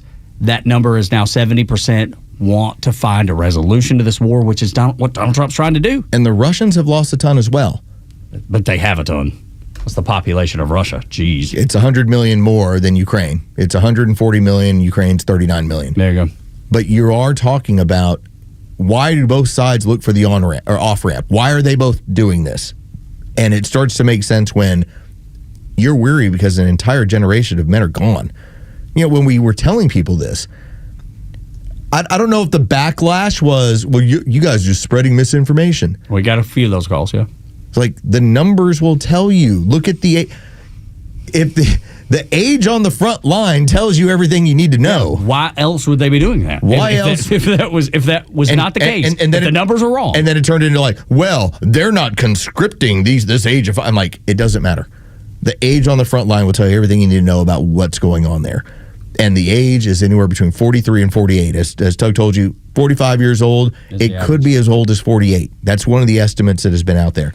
And then the other part that gets looked over a lot too is the fact that they're dragging people into service. We've seen they've dragged them into service because people know that they're going to be put into a meat grinder.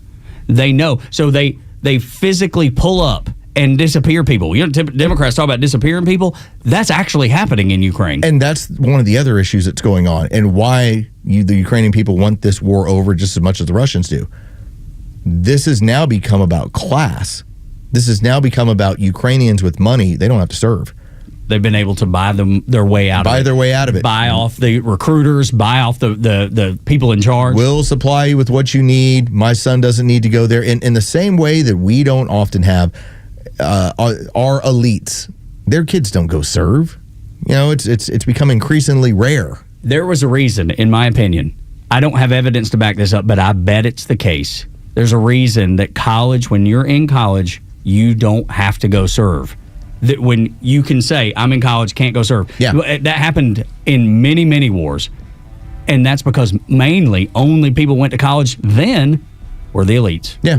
Working class kids didn't go to college. Working class kids were drafted in. And so that's what's going on. That's a big reason why in Ukraine they want it over with. So you can fly your flag and Viva Ukraine, all the crazy stuff. It's like they don't want this sauce anymore. The Russians don't want this sauce anymore. Everybody wants out of this. It's like, just how does it get done? That's what Donald Trump is facilitating. And for those people that get angry about that being a victory for Donald Trump, just remember, 1.66 million men, they are out of 20 to 25-year-olds that can serve in their military. They're all dead or incapacitated where they can't serve. It's a generation. It's 2 generations of people gone. The few that are young, that are military age typically, are being pulled off the front line to save the next generation because they're concerned about physically not having a next generation. When we continue on Extra 106.3, 9 o'clock hour brought to you by Southern Exteriors, 8779 Southern. SouthernExteriors.co. The illegal truck driver wreck story, it keeps getting worse and worse. Next on Extra. The Morning Extra from 6 to 10. Glenn back until noon. Clay and Buck from noon to 3. And The Kimmer Show on your ride home from 3 to 6. Plus Jesse Kelly from 6 to 9. And Jimmy Vela from 9 to midnight. The voices you need all day with the conservative voice of Atlanta. Extra 106.3 FM and the Extra app. Back to school means back to traffic in Atlanta. If traffic mishaps land you in trouble with the law, it's important to know who to call. Call A Second Chance Bail Bonds. We handle bonds from local to federal for any jail in any city. And in most cases, we can have you or your loved one out in a matter of hours. A Second Chance. It's better to know us and not need us than need us and not know us. Call A Second Chance 24/7 at 404-BAIL-OUT. That's 404-BAIL-OUT. Or online at atlbail.com. Military veterans are eager to transfer their skills and experiences to civilian life, but lack trusted connections to expedite their path to success. That is, until they meet the Warrior Alliance. The Warrior Alliance goes the extra mile to reach veterans in their communities so they do not have to take this journey alone. With over 40 partners across 10 service areas, your donation goes a long way toward achieving maximum impact for a veteran and their family. Go to thewarrioralliance.org to donate today and commit to helping the Warrior Alliance change thousands of lives for the better. I'm Michelle Stovall, and our company has been family owned and operated for 75 years. Check us out at StovallINC.com, or better yet, stop by our newly opened 11th store at 9500 Union Hill Road in Canton. At Stovall, we supply you with all your landscaping project needs, completely hassle-free down to delivery. Been dreaming of an outdoor kitchen, fireplace, or other custom paver project? We partner with Keystone Hardscapes for all your beautiful high-end concrete needs. We look forward to making your landscape dreams come true. Stovall has it all. The right partner makes all the difference. For more than 185 years, we forged personal relationships with our customers and communities, funding economic development and rallying around the causes that are important to our neighbors. With the technology, products, and expertise you'd expect from a big bank and the local decision-making and commitment to community from your neighborhood bank, United Bankshares is your trusted financial partner for life. Learn more at bankwithunited.com. United Bankshares, member FDIC. When you meet with Coach Pete's local trusted advisor, Craig Chandler, about your retirement plan, it's not only comprehensive, it's customized because everyone is different. Coach Pete, give us a glimpse of that meeting with Craig Chandler. Yeah, we do 22 steps behind the scenes for your plans, folks, and we give it all on one page. We explain it all on one page in colored coding, easy to understand, so you see exactly what's going to happen in retirement. It's a one-page retirement income plan, and if you haven't had that yet, we're going to do that at no cost or obligation. If you call right now, we'll put one together for you, but it'll put you in control of retirement instead of retirement controlling you, and that's the best thing you could ever feel is that freedom, the financial freedom that you and your family deserve. Get that look at what your retirement plan can be. Great second opinion, too. No cost, no obligation. Call Craig Chandler, 800-419-6164. 800-419-6164. 800-419-6164. Hey, it's Lowe's here to tell you about a new, stress-free, and completely transparent way to purchase your next pre-owned car, truck, or SUV. It's with Tom Mitchell, the honest car guy. Tom, traditionally, I've been a payment buyer. How do you work with that type of buyer? I have people that come in all the time and they want to spend $20,000. Okay, if their payments are $400 on $20,000, they don't realize without the doc fees, without all this other stuff, we can put them in a 22 or 23 model car and we can spend a little bit more money and have the same payment. So if you're a payment buyer, don't come in here just saying, I want to spend $20,000, because we can sit there and help you and we can put you in a newer car with lesser miles at a payment you need. Friends, if you're in the market for a pre-owned car, truck, or SUV, get an honest car buy from the honest car guy. You pay what we pay, plus an honest fee, and we back that up by giving you the bill of sale. That's our transparency guarantee. Call 844-SHOW-ME-1. That's 844-SHOW-ME, the number 1, or visit honestcarguy.com. The stories that matter to you. These are your Georgia headlines. Here are your Georgia headlines for Thursday, August 21st. Vice President J.D. Vance is visiting Peachtree City today. He'll be delivering remarks to highlight the tax cuts delivered by the One Big Beautiful Bill. He's expected to meet with local officials and business owners to discuss how the bill affects Georgians. The Second Lady, Usha Vance, will be appearing in Canton at the Cherokee Classical Academy to promote her Summer Reading Challenge. Atlanta will play host to the next big boxing match on Netflix. Social media star Jake Paul and Tank Davis are set to face off at State Farm Arena on November 14th. The fight will be streamed globally on Netflix. Paul's previous fight against Mike Tyson became the most streamed sporting event in history. And 2 Cobb County cadets are being praised for their quick reactions. Cadet Captain Aiden DeCastro and Field Training Officer Cadet Alexander Rodas witnessed a vehicle crash and sprang into action, helping injured passengers and contacting emergency services. The 2 young men are both part of the Cobb Sheriff's Office Public Safety Cadet Program.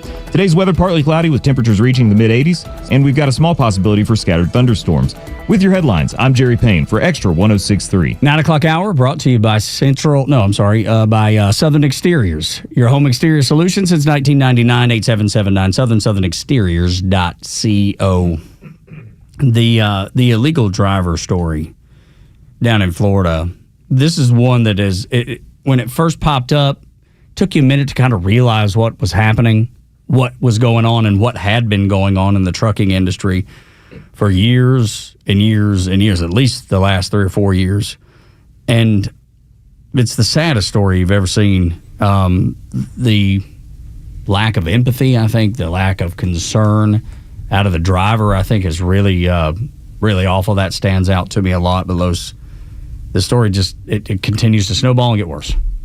If this isn't the nail in the Gavin Newsom coffin, I'm not sure what is, because obviously the issues with people leaving the state, the issues with homeless, the issues with stealing money that was raised for fire victims. Now you have commercial driver's licenses being issued from his state where these people don't have basic knowledge in order to operate on the road. And so this ended up being uncovered by Fox as of yesterday. You're going to hear the report. And I want you to think about what would happen if you went to a foreign country and you got on the road and you couldn't read any sign. Dana, 28-year-old Harjinder Singh is expected back in Florida later this week to face state charges of vehicular homicide. He's currently being held in California without bond. He appeared in court yesterday with the help of an interpreter. He agreed to sign paperwork for his extradition, and Florida authorities must pick him up by August 27. Singh was driving on Florida's Turnpike last week when authorities say he attempted an illegal U-turn, blocking oncoming traffic. A minivan slammed into the trailer, killing 3 Florida residents inside. Following the wreck, investigators with the U.S. DOT gave Singh an English language proficiency test. According to a DOT press release, the driver failed the assessment, providing correct responses to just 2 of 12 verbal questions and only accurately identifying 1 of 4 highway traffic signs. All right, ponder that. The man is driving a multi-ton vehicle, can't speak English, can't read signs. Now, what he did is he turned at one of those official use only, that's where police officers are at. Or emergency vehicles. Vehicles. That is who is able to use those. He saw that and was like, legit, let's go. I'm going to turn right here. Normally they have a sign that says official use only. But if you can't read that. But if you can't read it, and this is not an isolated incident, California has been handing out these driver's licenses to the illegals that come through there. This is not the only one that's out there. I'm willing to bet there's hundreds that are out there. There might even be thousands that are out there that have been issued all out of the West Coast. But that doesn't keep them just operating on the West Coast. Nope. They're able to operate across the entirety of the United States. That happened in Florida, which is the state south of us. What makes you think that it's not happening on I-20, 285, 75, 85, and 400? Because it all of a sudden opens your eyes to something that maybe you didn't know before, and I don't know that I knew it. I see, obviously trucks going up and down 400 all the time. And typically you think, well, these are the best trained. There's a reason the company hired them. And then you learn that's not the case at all. So this was now, 2 weeks ago, when the Trump administration had talked about we're going to crack down on these truck drivers that can't speak English, can't read English. And the response was, well, how big of a deal is that? And that seems a little bit mean. Like, what are you talking about? And now you have 3 people dead. And a person who looked at it as oops. This story, as much as I credit the work of the Congress to be the very first thing they got done, was the Laken Riley Act. Because that was about 13 minutes on a phone that was just 13 minutes. You knew how long she fought. That's in your imagination. You saw this on video. You saw the uncaring. You saw the blank stare, the oops, didn't mean to kill him. Oops, no big deal. This was right in your face in a different way. And while, yes, it ended in death in the same way, I think this has had a visceral attack that is going to be hard to put this genie back in the bottle for people like Gavin Newsom and the Democrats. Well, it's because everybody passes tractor trailers every day. All the time. If you're going to ball practice, if you're going to band practice, if you're going to school, if you're going to work, and you're going home from any of those things. And we, by the way, we knew that this was an illegal who was driving that. We didn't know until yesterday. Dude couldn't speak English or read English. Didn't know signs. Or even recognize the signs. No. How did he get a license? What's the standard? David is a trucker, 404-741-1230. David, what's up? Hey, Hey guys, this is something that's that kind of hits me close to home because I'm a trucker. I have a CDL, and mine is issued through the state of Georgia. There are several things when you're taking the test, the written test, and the actual road test and the pre-trip examination that are considered automatic fails. One of those is signs. If you can't read the signs, it is an automatic fail in the state of Georgia. Gosh, and so this guy had to go through the test that David's describing, wasn't able to do it, and yet still was given the license to drive across the country and then ultimately kill 3 people in Florida. They had to have known, just like David said, if that is part of, that's an automatic fail. It's like, I mean, I don't know what an automatic fail is on a regular road test. Like when my son, when was getting his driver's license, I'm sure there was something. I can't put the car in drive. Yeah, or whatever, or I don't know I don't know the difference of the gas. What does D mean? Yeah, exactly. To hear that from David, and by the way, thank you, David. Love our truck drivers. Yeah. Love the fact that y'all listen the way that y'all do. Love it. Man. Thank you. To know and to have that expertise, it's got to be so foreign to a professional like David to go, dude couldn't speak English or read signs and they licensed him? Unreal. Stephanie is a CDL trainer. Did you know this about Stephanie? No. I had no idea either. Stephanie, what's up? She is know-it-all. Hey, oh gosh, yeah. Well, I also have a question about my frequent flyer miles. Oh, yes. Thank you. Delta here to help. Yes. That's right. Yeah. So anyway, yes.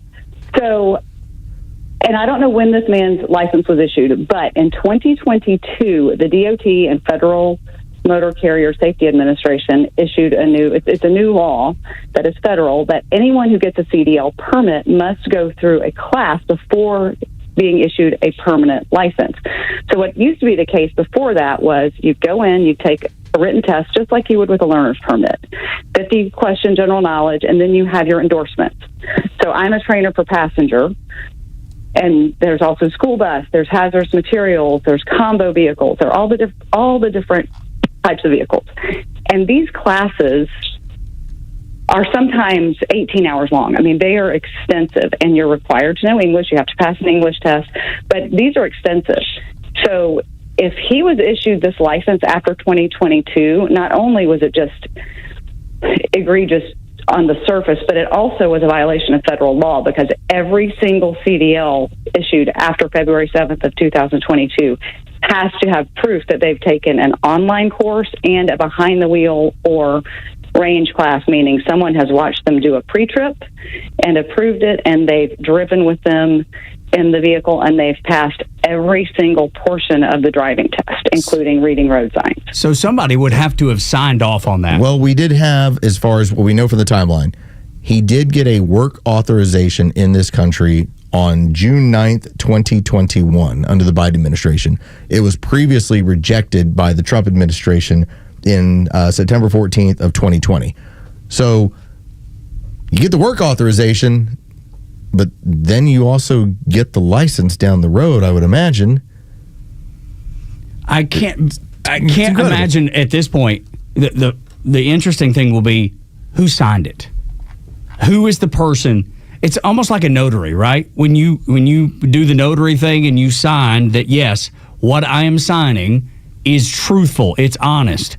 So someone had to sign off for this man to have a license. By the way, it's July 15th, 2023, Washington State issued the driver a regular full-term commercial driver's license.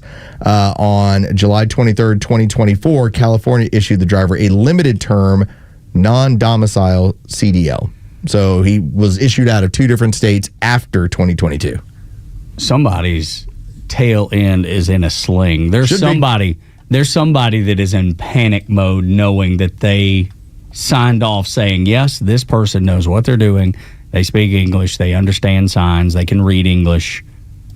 That is the person that is going to cook for this. Unfortunately, Gavin Newsom, I don't know that there's going to be a lot of responsibility on him, because he's going to be able to say, well, I mean, this is the person that did it. I had nothing to do with it. My state, I run it tip-top shape. He's breaking the law. It's him, not me. What I think is going to happen is when Gavin Newsom tries to pick up any steam, and right now he's not. Again, he's got a 27% approval rating. It's in the tank. I don't know that he's actually going to be able to pull this thing out and at least be a representative for the Democrats in 2028 as much as he's trying to. The issue becomes, in a similar vein that we saw, she's for they, them, he's for you. That ad was awesome with Donald Trump going after Kamala Harris. And just listen, she's all about transgenders. He's for you. Okay, that hit. Anything that is involving illegal aliens and what they were doing in this country, if it's associated to you, it's going to burn you down. Because you have so many people, like we've talked about the numbers. It includes Democrats that are like, get them out of here. Yeah. Democrats that are like, get them out of here. But the sad part is, Los, about all this, it took 3 people dying to fix it. This is the party of compassion, they say. Which the Trump administration, again, a couple weeks ago, were the ones who brought this up. And at the time, it was, wow, that's intrusive, because they were talking about random stops to make sure that truck drivers knew English. And the response was, well, why would you need to do that? Bigoted. What's the big deal? Well, you guys are a bunch of bigots. Yeah. It's like, because we got a whole lot of people out there on the roads that don't know our signs, don't know English. It goes back further than that. I'm looking at an executive order from April 28th of this year, enforcing common sense rules of the road for America's truck drivers. And this includes making sure that they can understand signs and interact in English every time they stop and get weighed. Dude, and Los had the numbers. I wrote them down. 1 of 4 signs. When the man was asked, the dude down in Florida, was asked to identify 4 different signs, road signs. He only got 1 correct. 1. And one thing David said before he came on the air, he said, if you fail one of those, that's an automatic fail. Should be. I'm sure they're not overly complicated signs like, what is this? That means to yield. What do you do? Yeah, yield. Red octagon. What do you do? The big red, yeah. I mean, but they can't be that complicated, right? There's only so many signs you have out on a highway. But if dude failed it after this terrible accident, there's not a chance that he passed it to get the license to begin with. No. Who's going to be responsible for that? Who's going to bear the brunt of this? Because somebody deserves to be held accountable. There is somebody along the lines that signed off on all this. It's like, when are you going to find that person out? Or is it just going to be the general, well, it went into their office and somebody signed off on it? Because it sounds, from just seeing the visuals and seeing the audio and seeing the video, that this is a regular thing that's coming out of California. Hey, they're here illegally. We're not going to detain them. We're not going to prosecute them. We're going to give them a license. We're going to give them a license. What do you want to do? Put them on the road. Hey, you know what sounds like a great idea? You should go ahead and run food for Uber Eats. What do you think? Dude, it's a complete disaster, and it's the saddest thing. Why does it always have to come down to the most serious of incidents to actually enforce the law, to actually take things seriously? I don't know why it has to always come down to being deadly. It's the same way in D.C. It had to get completely deadly before anybody took action. It's always it's like everything has to be extreme. It's just that the laws of your country are not being enforced, and there are real-world consequences for it. Which is the reason for the law to begin with. Right. Like, you can have a psycho take a handgun and go shoot up a school, and we'll be able to say, well, you're not supposed to have a handgun, and you're not supposed to shoot up a school, and we have laws against all this stuff. And yet we have this will those happen. signs, too. But what happens when you're disregarding the law entirely by saying, here, take a license. I know you're not qualified for this. And by the way, go handle a multi-ton vehicle that if you mess up are going to kill people on the road. And this touches every one of us. I think that's if I take anything away from this, it is how much it touches every one of us multiple times a day. Just as you're driving today, in your head, when you pass an 18-wheeler, just give it a notch and count and tell us maybe tomorrow how many 18-wheelers you passed today, and wonder how many of them are on a bogus license like the person down in Florida. A degree that you should encourage your children not to get in college. Next on Xtra 106.3 as we wrap up the show on a little bit of a laugh. latest sports news, powered by 680 The Fan, and driven to extra listeners by RBM of Atlanta in Sandy Springs, Atlanta's Mercedes-Benz connection since 1964. Good morning. Here are your sports headlines for Thursday, August 21st. The Atlanta Braves took another series after taking the rubber match of their 3-game series with the Chicago White Sox last night, beating them 1-0 the final. Hurston Waldrop continues his excellent work on the mound. He throws 7 scoreless innings. The Braves are off today before starting a series with the New York Mets at Truist Park beginning tomorrow night. Some bad news for the Atlanta Falcons in the NFL. Falcons right tackle Caleb McGarry carted off the field yesterday as he's dealing with a lower leg injury. His backup is also out after having ankle surgery. With your sports headlines, I'm Carlos Medina. It either is or it isn't. When it comes down to it, that's all that really matters when choosing a certified pre-owned Mercedes-Benz. It's either certified by Mercedes-Benz factory-trained and certified technicians, or it isn't.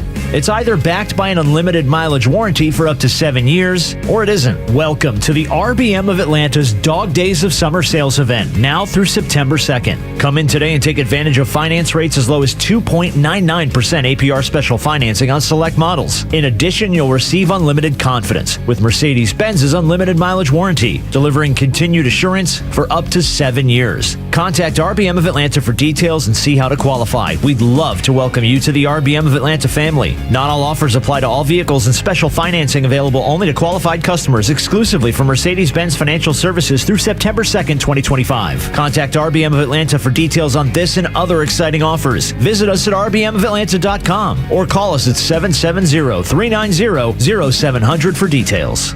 We're smart, we care. We're Central Heating and Air. Now, I know there are plenty of HVAC companies out there, but let me tell you why Central Heating and Air Conditioning stands out from the rest. These days, it's hard to tell who's on first. Everybody wants to play. Many of the local HVAC companies, though, have been sold to large conglomerates. And some are even coming back under new names. But at Central Heating and Air Conditioning, they never left the field. They've been your hometown team since 1947. And their dedication to our community has never wavered. They are the Grand Slam you can count on. Central's team of experts know the game inside and out, delivering dependable service and personalized solutions every time. So don't get caught off base. Choose the HVAC team that's always been in the game. Get Carrier products, Carrier warranty, and Carrier peace of mind. Turn to your Atlanta Carrier experts, Central Heating and Air Conditioning. Call them today, 770-GET-HEAT, or visit them online at centralheat.com. We're smart, we care. We're Central Heating and Air. The future of business in Georgia is bright, and Georgia Power is a driving force behind the businesses and organizations that are vital to the growth of the state. Just ask Brandon Hutchison, Executive Vice President and General Manager of Atlanta Motor Speedway. Make no mistake about it, we're big customers of Georgia Power. It really is a true partnership. We've ran NASCAR's highest level of racing. In the early days of Atlanta Motor Speedway, Atlanta International Raceway, as it were, they raced twice a year, and that was about it. And then we started figuring out that this is an 850-acre campus that can do so much more. And it's not just the larger events that impact the region. It's the local events that really impact our community. It's a big responsibility for us to be such a big player in our community. And there's no doubt that Georgia Power has fan experience front of mind all the time. To learn more about how Georgia Power is helping businesses big and small, visit GeorgiaPower.com and tune in all year to discover how they're powering the future of Georgia. Through the Tunnel to Towers Foundation, your support makes lasting differences in real lives, like the lives of the Clark family. U.S. Air Force Technical Sergeant Jesse Clark's military service came to an end after a chemical exposure caused a large tumor to form in his brain. Well, as a result, he is paralyzed on the left side of his body, legally blind, prone to memory loss now, and in a wheelchair for the rest of his life. But friends like you help Tunnel to Towers build this hero a new smart home to help him live a more independent life. There are so many more families like the Clarks that need your help. Since Tunnel to Towers' founding after the horrific events of 9/11, we cannot forget. Not when they've sacrificed so much for us. America's heroes have given us so much, and together we can say thank you in a lasting and meaningful way.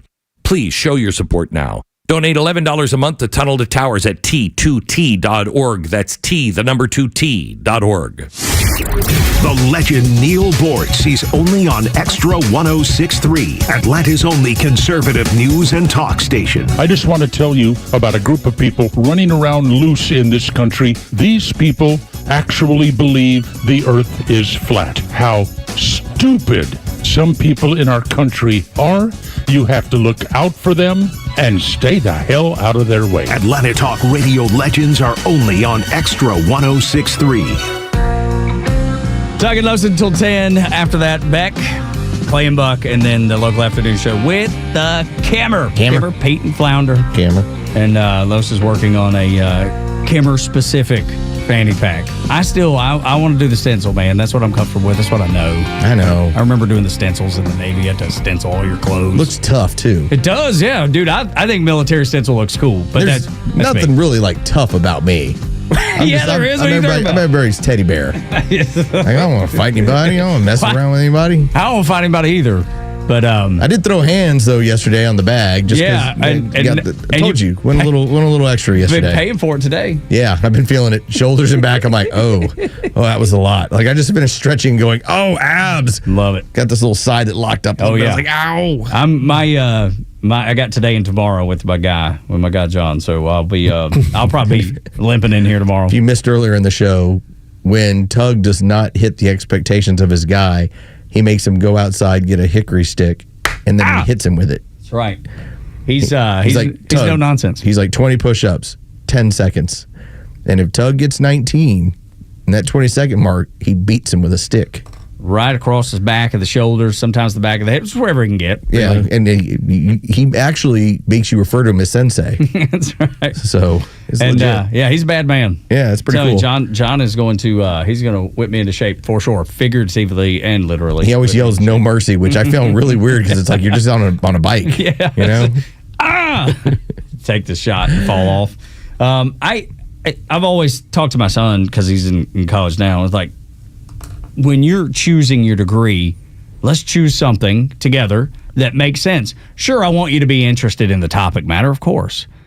But it's more important to get a degree that's functional, that makes sense, that you're going to be able to use across a variety of different industries. And that's why business has been his focus. But no matter what you do, a business degree is going to work. I mean, there's so many things that you could do with a business degree. We had our interns here. And as soon as they mentioned communications, I was like, no. Switch. In part because of what's going on with AI. Awkward chuckle from the interns. My wife is a person who, she's been a magazine editor. She's been an editor-in-chief. She's run as a VP, an entire magazine group where it was like 5 magazines all under her purview. You know what that woman does now? When she starts to put letters together, she uses AI. And she can write. And yet she's like, I need this. And AI just produces it. Coding used to be the same way, right? Yeah. That was the big thing. Go learn to code. That way you'll have a job forever in this technological world. And so AI taking the coding jobs. I now listen to these sorts of videos. And when you say that you have a PhD, I'm like, okay, that's impressive. Now, what's your PhD in? And when you tell me that it's in soil biology, I'd be like, okay, that sounds like it's pretty legit. At the same time, you realize that if you knew how to do electrical work or plumbing or HVAC, all right, now you're employable and now you're going to make real money. Like, if at the very worst, if you knew how to fix farm equipment, you would make real money. So I want you to listen. This woman, she posted a video from inside her car. I'm guessing about 22 years old, recent college grad, having trouble. And always pay attention to this, because the first thing that the left always will attack is always going to be capitalism, as if it's capitalism's fault that they're not having success in the marketplace. Getting crushed by capitalism is like so cringe, but it's like it's happening to me. And like I got a PhD from Berkeley and like I can't get a job to save my life. Like I got a soil biology PhD and like now I'm a tutor and a babysitter and a dog sitter. And like part of that is because like I don't want to like move to some random place in the middle of nowhere, but like the other half is like they cut all the funding for science, and like the biotech market is just like absolutely cratered, and like I have long COVID, so it's difficult for me to work like a full-time job, and just you mean a vaccine injury. I got on here to rant a little bit, but like, oh my God, like what do we do? I just have to work. All right, so you're unwilling to move into another market where you might possibly have to be in the middle of nowhere. Whose fault is that? You went ahead and got a PhD in soil biology, which would typically mean that you're going to be in an area where, I don't know, soil biology probably is going to make some sense. Maybe Iowa. Yes, a farming community. Maybe so. I'm just suggesting that you're probably not going to find yourself in a heavily metropolitan area unless you're going, well, what bioscience company am I working for? You have a PhD in soil biology. You probably should be near soil. I'm just saying that if I was talking sports for a living, it's not going to do me really a whole lot of good to live in El Paso. Because there's no sports team? Am I talking UTEP all day? No. It's like, it's better if I live in New York, Chicago, Atlanta, like a sports community where there's actual teams doing things. But she's not at fault. No, it's capitalism's fault. Capitalism's fault. I always have. I'm telling you, I'm the victim. This always goes through my filter. Like, is this person lying? Is this like a put on? And I think it was by the second time I watched it, I'm like, no, this is not a put on. This is not a gag. This is not a fake piece of video. This is someone who decided to post this and ask these questions because they want to get responses from other people to give them suggestions. And the problem is, they've never thought that maybe they made a bad choice, or they're the one who is unwilling, or they're the untractable person here. They're a victim. I mean, they've got long COVID. Right. I have long COVID. And I can't work. That's the other part of it. Yeah. I won't move. I got a bad degree. And I can't work. Huh? Whose fault is that? Like, long COVID is, what a lousy excuse. What a lousy excuse. I was looking for another video that I'd ran across, and it was what looked like a graduation from a few years ago. And it was these women, and they were telling all the different degrees they had gotten. It was ethnic studies, women's studies. Oh, I remember that. Yeah, when they were all bragging about their degree. Back to back, and I kept thinking when I saw no job. Exactly right. Which one of them is actually working? And maybe they were smart enough to use their degree in a different way, or just get an actual job that pays the bills. Maybe one out of the 15 or 20, because and look, a lot of people don't work in the lane that their degree's in. I understand that. No, part. Absolutely not. But if you have a degree that actually makes sense, that is, for how long was it they were telling you to get degrees in poetry and just the most random, strange things? And I remember my parents even telling me, if you're going to get a degree in something that makes sense. And I remember my mama telling me this. She was like, you need to marry somebody that can do. You need to marry like a mechanic or a nurse, or, you know what I mean? She's like, if you're looking for somebody to marry, have them have skills. That way you balance each other, and you also can contribute. She told my sister, marry a mechanic. When I got into college, and I was playing college ball, and I looked at it as when it became very obvious to me that I was not going to be a professional baseball player. Because everybody goes, out of high school, you're the best player in all of your town. Of course. Then you get there and you're like, oh my God, everybody's just as good, if not better than I am. And that's where it kind of hits you. You're like, okay, so what do you do now? You still love the game, but you're like, what am I getting out of this? The mature conversation. I thought, what is the toughest degree that I can possibly take out of this university that's going to push me? And I started computer science. And after a semester, I was like, I don't want to code my whole life. And so I decided, I'm going to do information systems. So yeah, I will still have all these computer classes, but I will have a business degree. And then when I went with my master's, I was like, okay, what's the toughest thing I can do here? How about global business? And so it was always, as somebody who works in radio, I don't have anything to do educationally in radio. But it was always, what's my backup plan if something goes wrong? And media goes wrong often. Absolutely. And it happens with regularity. And she got a soil biology PhD. or whatever. And doesn't want to be in a community that might be off the beaten path.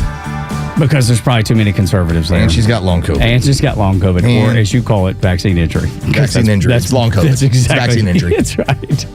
That's exactly what it is. Unreal. These people are unreal. And you're supposed to feel sorry for them. It's hard, though. It's awful hard when you set yourself up for failure like that. Anyway, that'll do it for us. Beck's next. For Los and Dre, I'm Tug. Y'all come back now. You hear? September is Fan Appreciation Month at Truist Park. The fun begins as the Seattle Mariners come to town, September 5th through the 7th. The weekend includes live music before the game, as well as Grunge Night and Flannel Fest, all on Friday the 5th. Come dressed in your best 90s or grunge gear, and you may win free tickets to another game. To round out the weekend on Sunday the 7th, the first 3,000 kids will receive a beaded necklace, just like you see the players repping on the field. Swung on, hit high and deep to left field. And that is gone! Home run! Braves lead! Then, Dansby